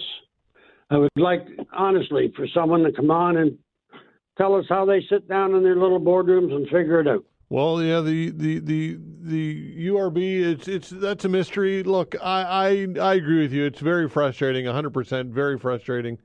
And I'm not sure. I don't have the answers, but you're right. We should try and dig into that a little deeper. Absolutely. Okay, thank you very much. All right, take care. 902-405-6000. Yeah, it's a mystery for sure, folks. Gas prices. Let's see here. We're going next. Let's talk to James. Hello, James. Hi. I'm calling about Pierre Poilievre, and there's lots of interesting commentary going on this morning. Sure. He lost after holding a 28 percentage point lead, whatever it was. That's just factual. So, and I'm not going to get into my speculation about the reasons, but it will be interesting to see if the party, the Conservative Party of Canada, decides to hold a leadership convention. They did that after Erin O'Toole and Andrew Scheer lost. I think you mean review, right, James? Not a convention, but a review, and then a convention of review is decided that they want to replace the leader. That would have to come first. Okay, review, fair enough. In other words, and I actually called, I guess it was yesterday. It's possible another Conservative will resign to create a by-election, but regardless of that, and that could take 6 to 8 months. The party has the ability to launch a review, and they've done it the last two times. That's right. That those leaders lost, and in the Chronicle Herald today, very briefly, John Demont's column on the front page continues and says, St. Francis Xavier political science professor Jim Bickerton says that there will be yet another CPC, Conservative Party of Canada, leadership race to talk about. So in other words, it's not guaranteed that he gets to hang on for the 6 to 8 months it will take for a by-election, assuming one of his members resigns. It's kind of game on within the Conservative Party.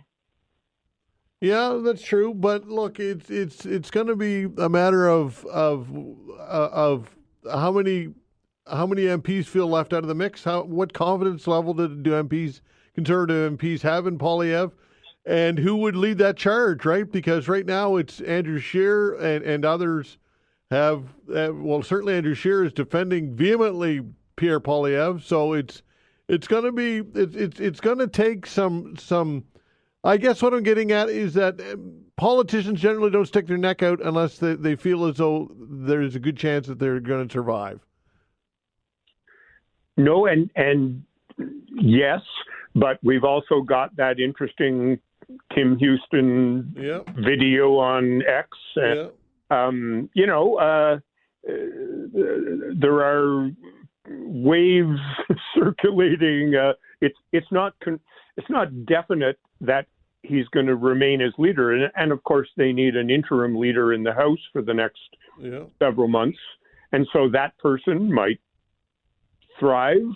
And then now we have an alternative. Anyway, interesting times. Okay, James, appreciate the call. Take care. Yep. All right, 902-405-6000. I'm not sure what the future holds for Poilievre. But look, I think that Tim Houston, he said that his comments this week were controversial and not welcomed by everybody, certainly, including Andrew Scheer, but suggesting that the Conservatives, I think the term, or rather he used the paraphrasing, push people away instead of inviting people into the fold. And look, the reality is that while you're pushing some away, you're doing it simultaneously. So you're always pushing some away while welcoming others. That's kind of politics 101. But Pierre Poilievre's, I think his number one problem is personality, quite honestly. I don't know how he reinvents himself without looking completely disingenuous. And the other challenge, of course, in this country is we've got huge regional divides. And look at the size of our geography, of course.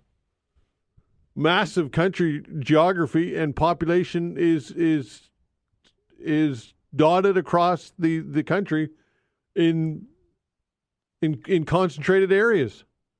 And I already talked about the relevance of Quebec and how important Quebec is, and that's always going to be a factor. And that's frustrating for the rest of Canada. And I get Alberta's frustration and Western Canada. Feeling alienated. I can understand why they would feel that way. 902-405-6000. So as a politician and as somebody who wants to be the prime minister, you need to navigate all of those waters and resonate and connect with as many as those electorate as you can. And it's an immensely challenging thing to do. And the Liberals have been better at it. Bottom line, they've been better at that. Whether that's pandering to Quebec or Ontario or the Maritimes or whatever, the reality is they've been more successful than the Conservatives have been. And that is irrefutable. Carlos, hello. Hi, Todd. How are you? I'm well. You? Good. Yeah. This idea that Mark Carney was lucky. I never liked this idea that someone is lucky or not lucky. I think that was he lucky that the Conservative had an internal fight? Was he lucky that he beat Freeland in the primaries there? Was he lucky that Pierre Poilievre in arguments decided not to press against Trump, what Trump means to Canada? I thought, it was a decision. Pierre Poilievre decided not to take that path.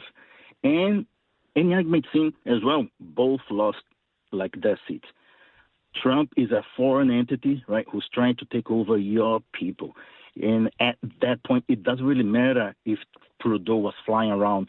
people were scared, and they saw a candidate, and he took that path of let's press against the U.S., American, and Trump, and he won. That's as simple as that. For whoever was running the campaign of Pierre Poilievre, any argument saying, yeah, they should be fired. I have no idea why they had that option that a lot of politicians would only dream a foreign entity attacking you. That's a way to gain support. And by the way, NDP was crushed, as like Daniel Smith says, sure, but they still have power leverage. And I would not be surprised if the Prime Minister is going to start to say yes or point or signal to NDP policies. That's the one that they are going to work with, because the Conservatives, they want to take over. So why would you work with them? Yeah, and that's just some comments there. Okay, Carlos, appreciate the call. Thank you. Thank you. All right, take care. And look, yeah, was it luck? Or was it strategic? Bottom line is Poilievre lost the election, and he lost his seat. And look, I get it that the boundaries of his riding changed, and that long ballot. I agree that could have been a problem, but some would say that those are all excuses. And how much soul searching will the Conservatives do? I don't know. It doesn't appear as though they're going to do much. At least Pierre Poilievre didn't appear to be contrite. Contrite might not be the right term. But we shall see what happens. It'll be interesting nonetheless. Mark Carney's going to address the media in a little bit, and we'll certainly react to that and talk about more of this on Monday. Thanks for the calls, everybody. We appreciate it very much. Take each day as it comes. Nova Scotia doctor shares personal professional experience with dementia to empower others. We'll chat with the doctor when we come back.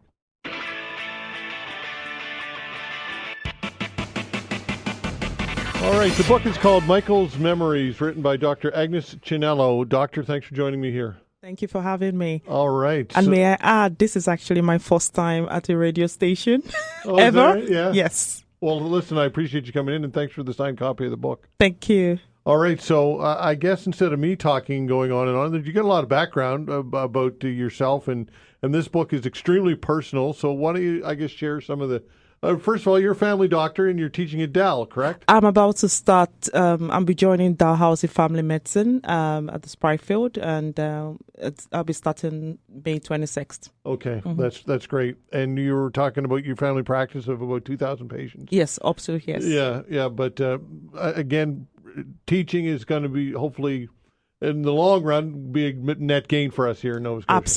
Absolutely. Yeah. We're trying to expand the healthcare force, and we need more people in the community. We need more healthcare professionals, so that's the aim. Okay. All right. Let's talk about your background, where you come from, your dad, the book, and I guess I'll just where do you start, I guess? Right? All right. So I was born in Lagos, Nigeria. Lagos is one of the, if not the largest city in Africa.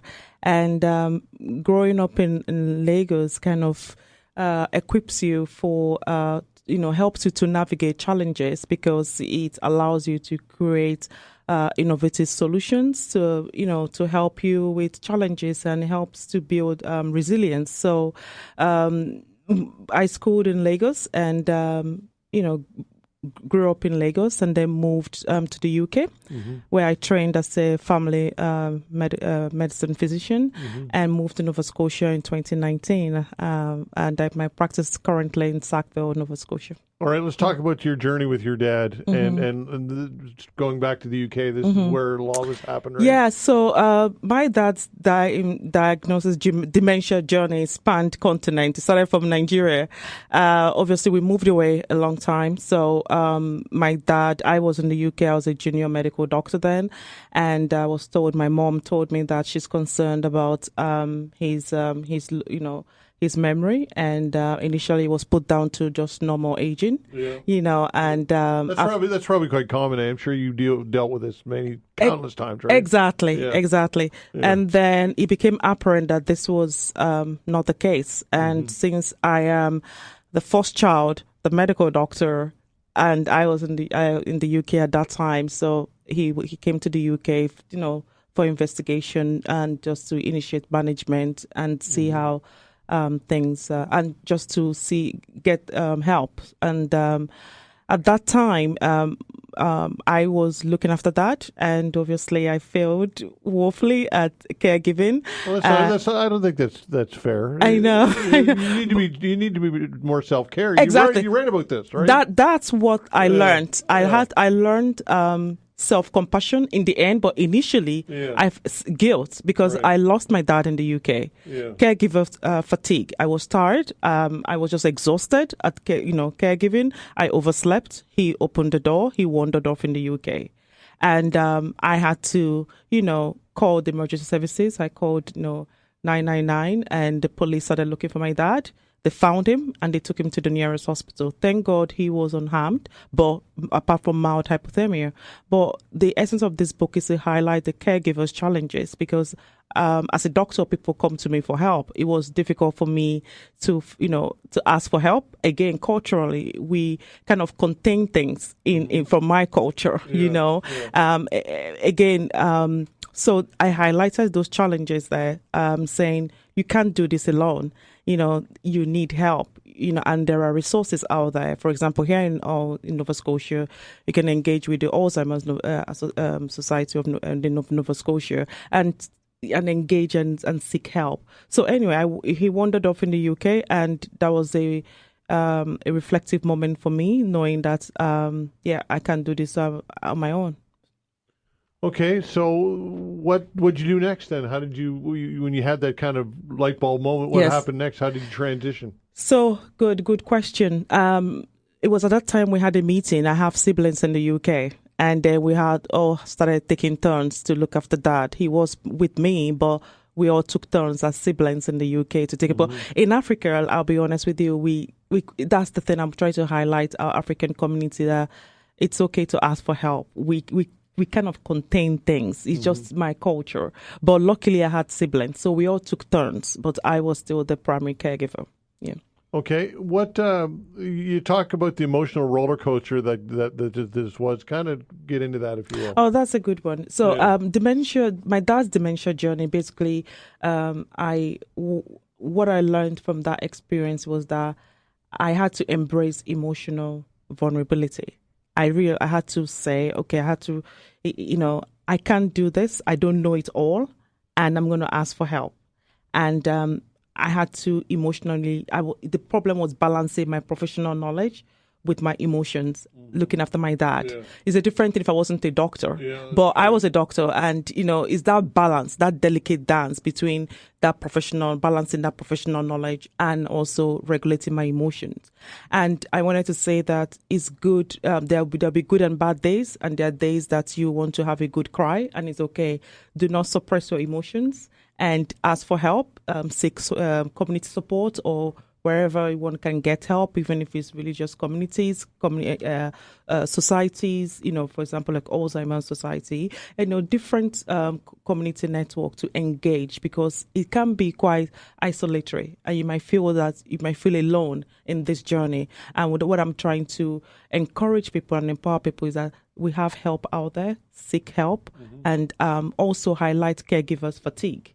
And knowing that self-compassion and also having introducing self-care is not a luxury or indulgence, is a necessity.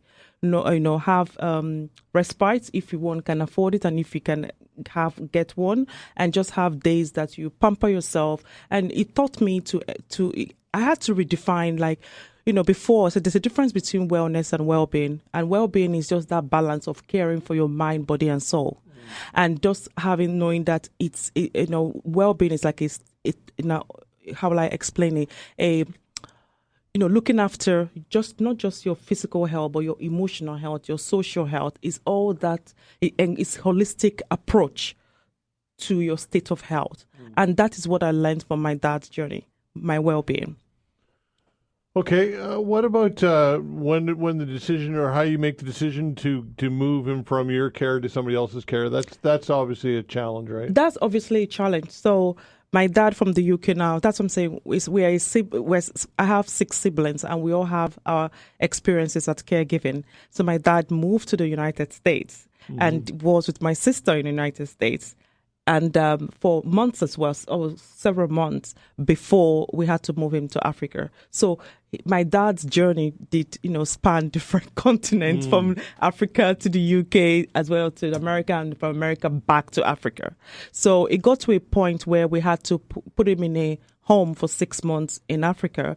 But at that time, Mom also, she's a primary caregiver as well. Mom is here with me. Yeah. And she lost her siblings. She was recently bereaved, and it was too much for Mom in America.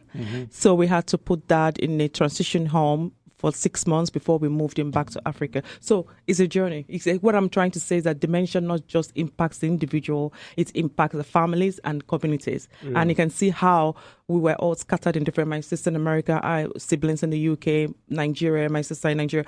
We all took turns, looking after Dad. And this is in different areas geographically in the world. Yeah. It changes you as a person to watch. It's kind of lost innocence almost to watch a parent go through this in a way. Yeah, it definitely changed my life for the better, I would say, in the sense that now I recently talked about well-being. That's my priority now. I prioritize my mental health. Because there will be days, I learned from my caregiving days that it's a roller coaster. Some days are good. Some days are really bad. For example, there was a day that, Dad refused to have breakfast, refused everything. Our routine was just off the window that day. And I was just frustrated. I was just overwhelmed. But music, lifted the mood. And it just mindfulness. I practice mindfulness and meditation now. So every day to help me regulate my emotional, mental, and physical health. And so this experience taught me self-compassion, empathy for myself, empathy for those living with dementia, empathy for my dad, and also having that, I don't know everything and seeking help. And we often hear things like that things will work out and don't worry about it and be positive and all that.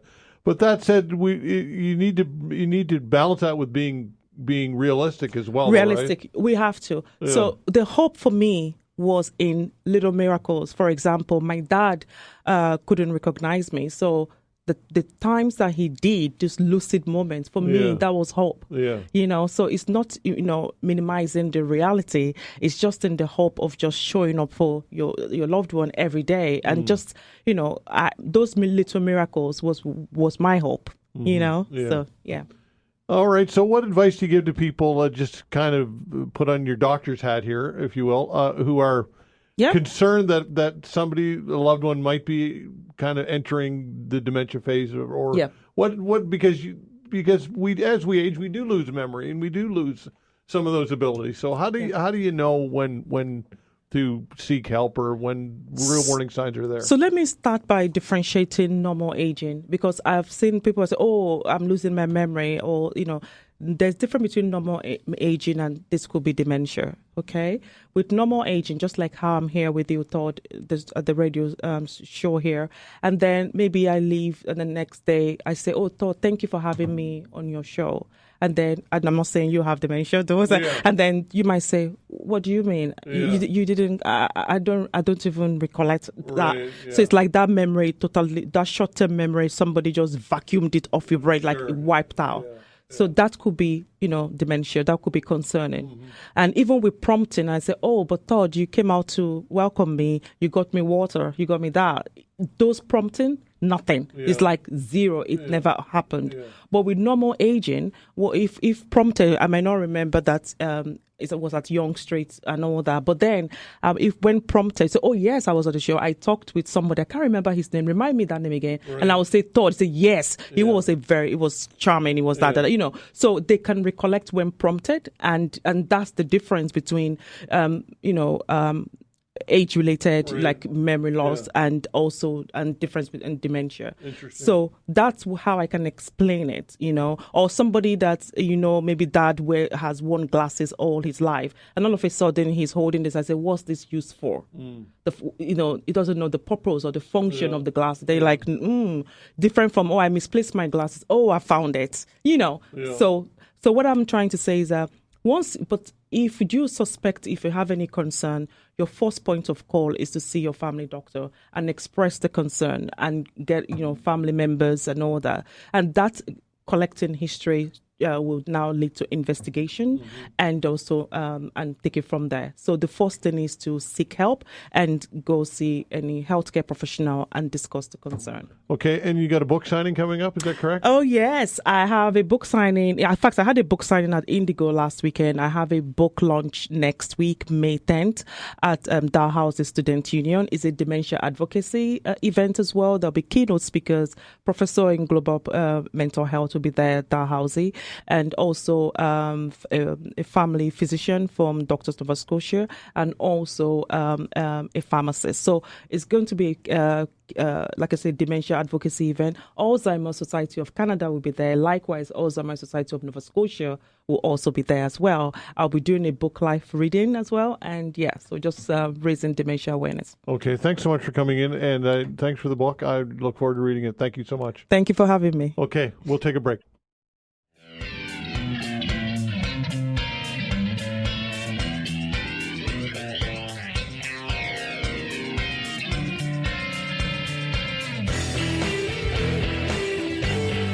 All right, it's National Volunteer Week. Joining me to talk about all this is Dr. Megan Conway, President and CEO of Volunteer Canada. Dr. Conway, thanks for joining the show. We appreciate your time.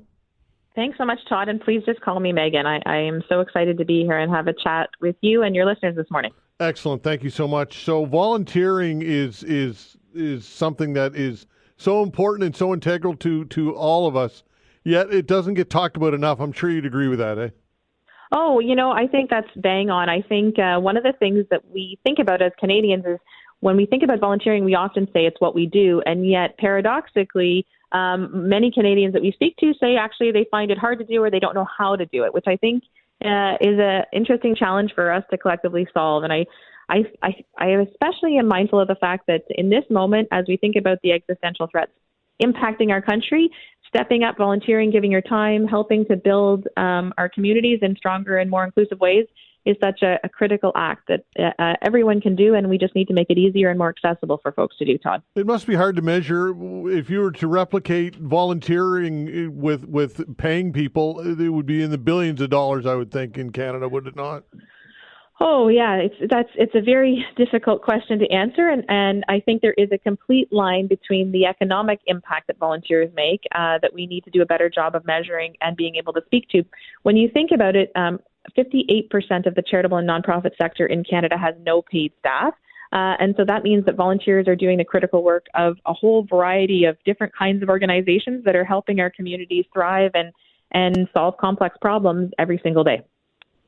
Okay, so when it comes to volunteering, it's how do people, if they feel as though that they'd like to volunteer, but they don't know where to start? I guess it seems like a pretty rudimentary question, but perhaps it's relevant.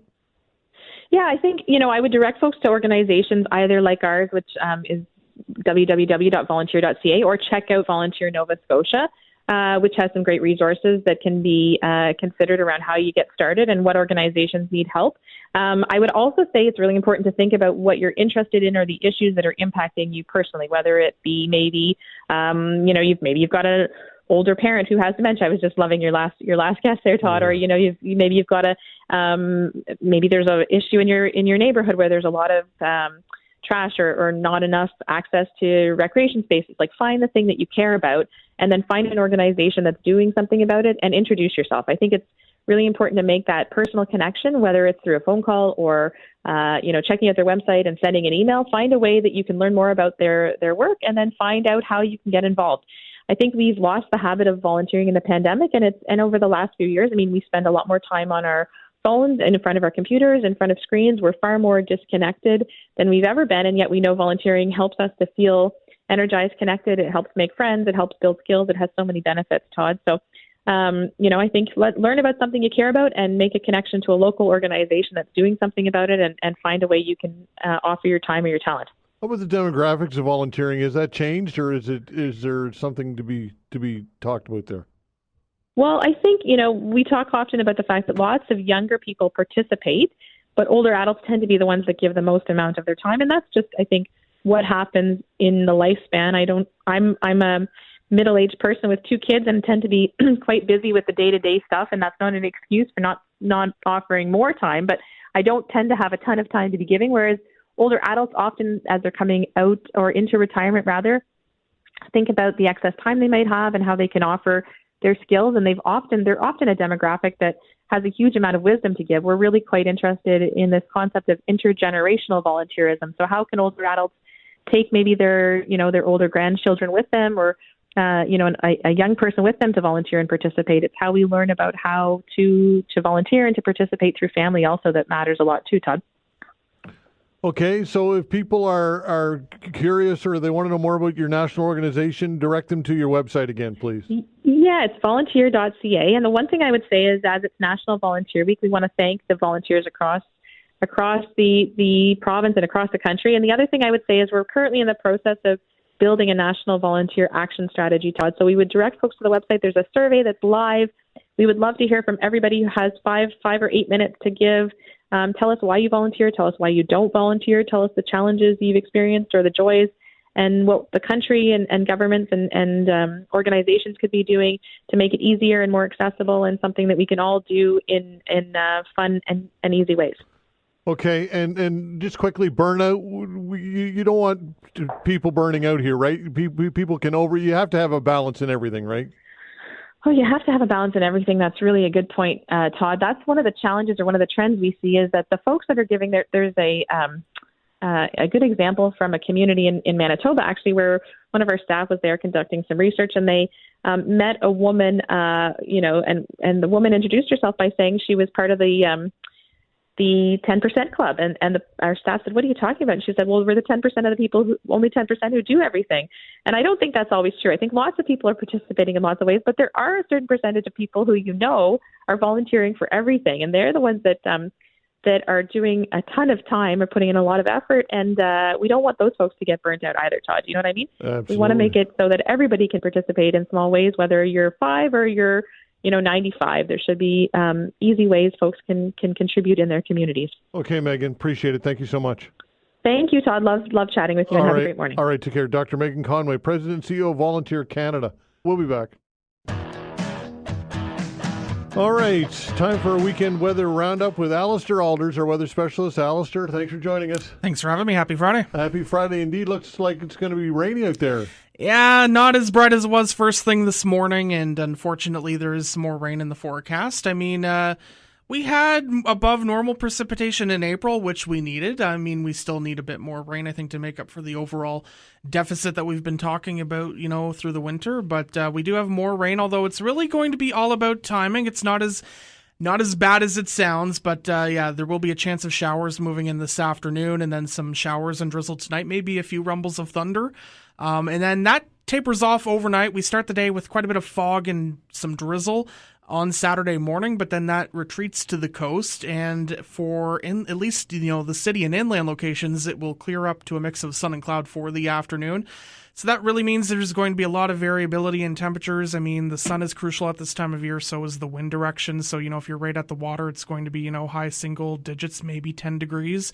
In the city, 16 to 18 degrees if we get into that sunshine, and then inland it could get as warm as 21 degrees tomorrow. So really the wind direction and the amount of sunshine crucial to what we see, but then more showers moving in as we go through Saturday evening and night, maybe a rumble of thunder too. And then as we go into Sunday, that shower activity should taper off. I think we're pretty cloudy for most of the day, and a chance of showers will linger.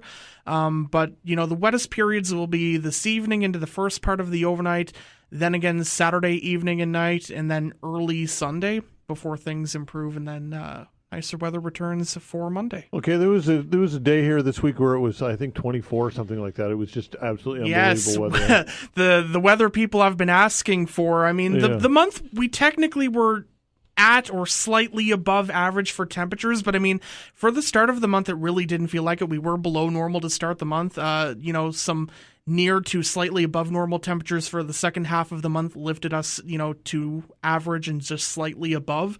But yeah, we hadn't had any really 20-degree weather here in the Halifax area until the last day of April, where, there was, 21s, 22s, officially at the weather stations around HRM in some areas got warmer. So, it's a taste of things to come, right? Yeah, nowhere near any record setting, though?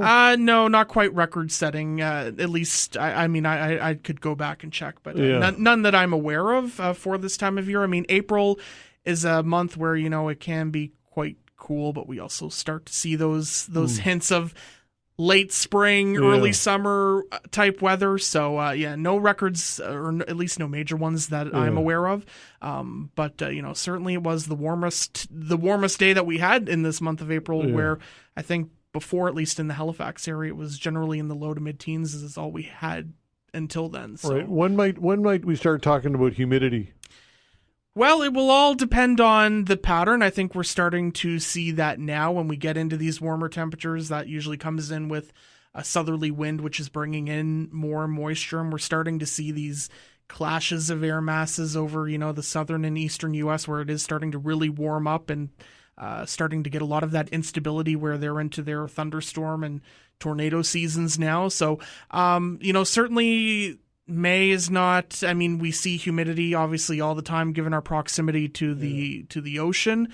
The air mass itself is, typically dry for the month of May, which is why there's always such a wildfire risk in the month of May, because the air is quite dry and we get those windy days. So, we will start talking about it throughout the month, but really it won't be until likely June and then certainly into July that we're really talking about, those uncomfortable and oppressive humidity levels. Yeah, oppressive, I like that. Yes, there's a scale, and the top of the scale I think is usually for Halifax it's oppressive, and then I think it's miserable. I think follows that. So that's officially a meteorological term. Oppressive. It is, yeah. And miserable is as well. On some scales, it depends. There's some that are, I believe. I know in TV, we had a graphics computer when I was at the paper, and some of the ones that come preloaded in, they have fancier terms like downright muggy and miserable, and so it really just depends on, I think, the person. But generally, a dew point of 20 degrees, which a dew point is the temperature that must be met for the air to condense into clouds or rain.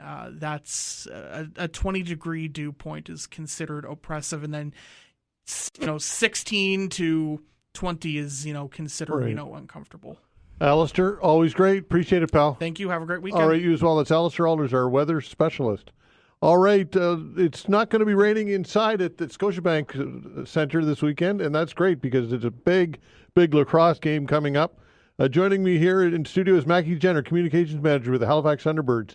Also does color commentary in the National Lacrosse League. Maki, thanks for joining the show. Thank you so much for having me today. All right, so my, big game coming up, semifinals, for the Thunderbirds? Yeah, this will be the first time that the team, since moving to Halifax, has punched their ticket to the semifinals. We've had sort of a bit of a hump when it comes to the quarterfinals in recent years, and the way that the National Lacrosse League is set up is it's kind of a one and done in that first round, so your season is really kind of at its last limb in that game, and we hadn't been able to get over it for the last few years, and finally we got that first home playoff game, which truly was the goal of the players and the organization this year, and took that with a bang, took down Calgary last weekend. So now we open up the semifinals at home tomorrow night against Saskatchewan. Yeah, for sure. And I was watching the Leafs game last Saturday night, and they were losing, so I flipped over to because I saw the Thunderbirds on TSN. Yeah. And what a scene at the Scotiabank Centre, right? Yeah, we have, our players like to say that we have some of the best fans in the league, and we truly do. It's been incredible to see the growth in the fan base over the last few years, and just the influx of how many people are really starting to get to know the game too, right? Like they're right there in it, and we open the doors a little bit earlier than usual, and I've never seen so many people in the building that early for a game. So we had the rally towels ready to go. We had some great pump-up videos and everything. But yeah, we had a sold-out crowd last weekend, and it's kind of trending in that direction for tomorrow night as well. So it's exciting to see kind of the atmosphere that the Nest brings for sure. Yeah, and you don't need to be a lacrosse aficionado to enjoy the game, right? Well, exactly. And Halifax is traditionally a very hockey town, and we know that, and we love that about this city. It really embraces the sports, but, we have so many people come to their first lacrosse game, and it's high scoring, right? Like, again, a 16-12 win for us last weekend, and that's kind of the average scores that you'll get in an NLL game. So it's exciting to see so many people kind of get hooked as soon as they go, and that's what we like. They had an old saying that was like, you'll buy your seat, but you only need half of it because you're on the edge of it the whole time. So it's exciting to see the growth in that aspect, but yeah, it's definitely become kind of the talk of the town lately, which we obviously love to see as we make this deep playoff push. Okay, how do you guys match up in the semis here? Yeah, so we've played Saskatchewan twice actually earlier on in the regular season. One was right in the get-go in December, and we fell in overtime. We were in Saskatchewan, then we welcomed them back here, and we took them down 17-9 in a great game. And they're a tough team. They have one of the best defenses in the league. They have a great goaltender, and so we have one of the best offenses, though, and our defense has really been, peaking at the right time, as we'd like to say. So there seems to be a bit of a cross-Canadian rivalry with Saskatchewan that we've built with them over the last few years. So it's definitely shaping up to be a very exciting game. Okay, so obviously you want to go one game at a time, all the sports cliches you want to throw out there, but looking ahead past the semis, what might lie ahead in the finals? Yeah, so if we can get past Saskatchewan, the other semifinals are going on starting tonight, actually, between Vancouver and Buffalo. So one American market left, and they're the two-time defending champions. So they're back-to-back champions looking for a three-peat, which would be the second time in history that a team in the NLL has done so. So they're kind of, the guys to beat at this point. But the Vancouver Warriors, another team that, this is their first time in the playoffs since moving to Vancouver and in the building that they're in. So kind of like us, experiencing playoffs at home for the first time, which is exciting. And they've got a great goaltender, a really strong defense as well. And so it's definitely tough tasks ahead. But, we've put up great fights against both teams. We took down Vancouver earlier this year. We fell just shy of beating Buffalo. And so it's very exciting to get to see all of these markets, getting to welcome fans into their barn. But, ultimately our goal is to punch our ticket to the finals and hopefully hoist the trophy at the end of this. All right. So you mentioned that the team is really got a strong offense. And what about the defense side of things? Yeah. You know what? We've had an interesting year when it comes to goaltending. Our starter has kind of been up and down. And so we've actually had our backup goalie come into play, and he's been the starter for the last few weeks, including playoffs, and he's been really steady. And I think the talk of the team is confidence is contagious, and that really starts from the back end out. So when Drew Hutchison, our current starting goaltender, is playing well and makes those first few saves, which are so important for any goaltender, the defense around him really starts. And we've got a great young American transition player, Ryan Terafenko, who there was a stretch for 5 games. He put up 20 points, which is ridiculous numbers for a transition player. So, we definitely have the speed from the back end to kind of make a push up the floor. And it definitely takes a lot of pressure off the offense when the defense can add to the scoring as well. Okay, and tickets are still available? Yeah, they are. They're very slim, though. Under 100 remaining in the lower bowl at this point. There's still some tickets in the upper bowl remaining as well. But yeah, you're definitely going to want to head to Ticketmaster and secure your seats before they're all gone, because we're expecting another huge crowd. And of course, people can check it out on television as well. Yeah, it'll be on TSN for those of you. I'm sure this is only Halifax, but it'll be on ESPN Plus in the States, and then NLL Plus as well. Okay, Maki, good luck. Thank you so much. All right, take care. That's Maki Jenner, Communications Manager with the Halifax Thunderbirds. Big game tomorrow night. Go, Halifax, go. Cecil Wright when we come back.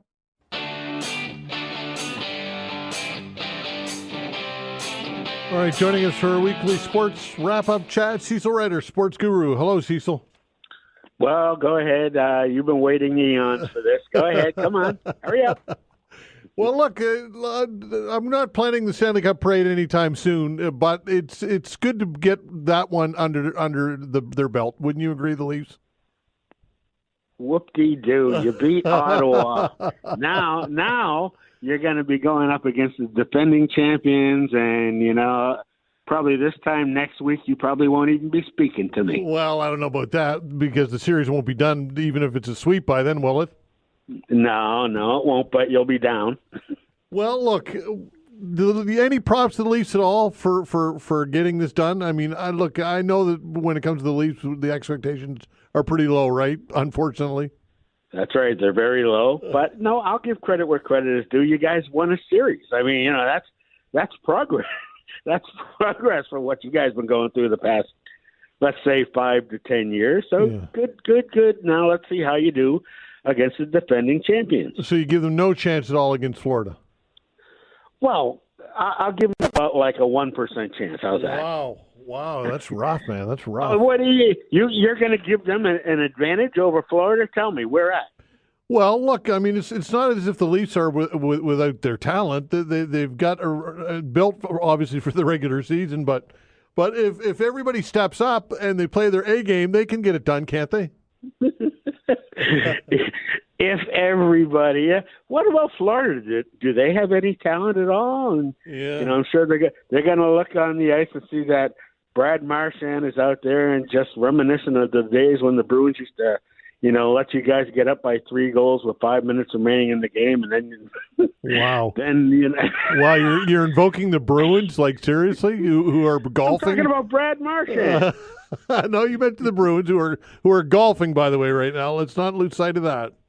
Oh yeah, that's right. See how mean you are. You got to rub that in.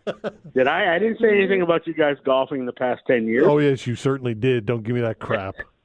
How about those Edmonton Oilers though? Let's not be. Let's cover all the angles here, right? Edmonton, a nice rebound from the way the playoffs started for the Edmonton. That it certainly did, and they've had the Kings' number for the past 4 or 5 years. So, this is something that I guess the fans of the Oilers are pretty used to. But give the Kings some credit, man. They've had a good season. And they played Edmonton tough. Yeah, the Kings always seem to manage to stay competitive, right?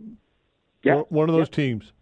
Good team. Yeah. I couldn't name 3 or 4 players on the team, and rarely get to see them play, but I like what I read about them. Okay, how about Winnipeg and St. Louis? That series is a good one.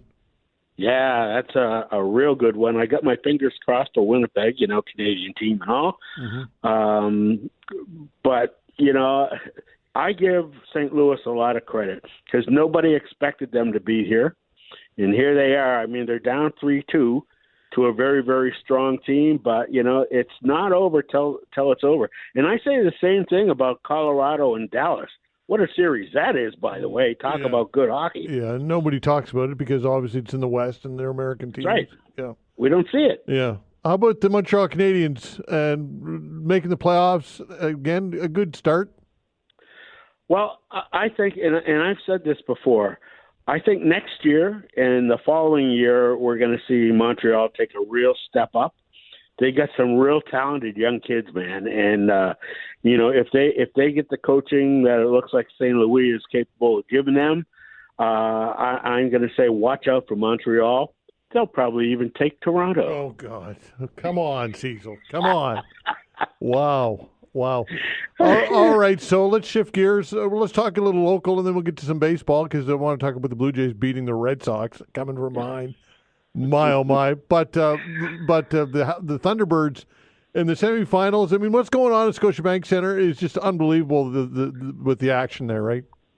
Listen, I have heard that the place is jam packed. Yeah, more people than are at Moosehead's games. Yeah, 11,000 fans. Wow, that's really saying something about the sport here in Halifax. That's great. I wish them luck. Got my fingers crossed for them. Like to see them advance and, sell out the place some more. Absolutely. All right, let's talk some baseball, and let's talk about the Red Sox and the Yankees, who are first and second, respectively, in the American League East. The Yankees 18-13, the Red Sox 17-16. And the Blue Jays, not that far behind, really, despite all of their troubles and their losing streak, What's it like to have the Blue Jays rebound at the behest of the Red Sox? Well, twice in a row they did. The Red Sox have jumped out in front, and then their bullpen, shot themselves in the foot. And the Red Sox had, if they had won last night's game, I believe they had only been a half a game behind New York. So they really blew it last night. But rather than condemn them for blowing it, I'll give Toronto credit, because they hung in there. They came back from behind, and somebody hits a big home run. I think it was Vladdy last night. Yeah. So I'll give Toronto a little bit of credit, good for them. But, it's still early in the season, and I see your boy Stanton has now been put on the 60-day injured list. Yeah. So, and I predicted that was going to happen to him. The thing that you have to worry about is Aaron Judge, and I'd be giving him a little bit of regular rest if I was Boone, because if he goes down, you guys can forget it. Well, and look, he's 32 or 3 years old. And in the sporting world, that's not young anymore, right? No, it's not. Especially for an outfielder who plays every day. And they got him in center field. I mean, and he does a good job. I'm not saying he's not a good fielder, but he's certainly no Gold Glover out there. I would prefer to see him either in left or right field and get a real center fielder out there to save his legs a little bit, of the wear and tear. Because, August and September, these aches and pains have a way of catching up with you. And I like Aaron Judge. I think he's a good guy as well as a tremendous baseball player, and I wouldn't really want to see anything happen to him. Well, you mentioned Vladdy. How much do you think Vladdy's feeling the pressure? He doesn't really seem to be that kind of player. But with that massive contract, I think anybody would be pressing. What are your thoughts on Vladdy? Absolutely, he's pressing, and I'm kind of proud of him for coming through last night in a way, because that it's really been, playing on his mind, kind of like Rafael Devers for the Red Sox. Got off to a horrendous start, even worse than Vladdy, but he's starting to come on now. Same as Vladdy, and those are two all-star caliber players, and I really like to see those guys rise to the occasion, even though they're not on the Red Sox. What's going on with the Orioles? Why are they so bad? Well, I don't know that it's that they're so bad, or the teams that they're playing are pretty darn good. There's some good baseball in the AL East, especially. But I don't think Baltimore's pitching staff is all that good in the first place. That's their problem. Yeah, for sure. All right, Cecil, anything else that you got cooking that you'd like to pass along to everybody? Getting ready for Nova Scotia Senior Baseball starting on May the 16th, and I cannot wait. You got to get out to a game. Bring the wife out. Absolutely. All right, Cecil, listen, thanks, pal. Appreciate it. Have a good one. All right, take care. Cecil Wright, our sports guru. And, not giving the Leafs much props at all, but I was expecting that. Let's face it, folks, no surprises there. And I wouldn't give the Bruins any props either, for that matter. Newly elected Prime Minister Mark Carney will meet with U.S. President Donald Trump in Washington next week. The two are expected to discuss Trump's trade war on Canada, and the Tuesday talks could set the stage for negotiations on a new trade and security pact with the United States. Carney took questions from reporters in Ottawa today for the first time since securing a minority government in his first election on Monday. He also announced that his cabinet will be sworn in the week of May 12th. Thanks for listening, everybody. We appreciate it very much. I'd like to thank Vanessa Van Den Ness, of course, on the other side of the glass. The control board's doing a fine job as always. We're back on Monday, 10 o'clock. See you then.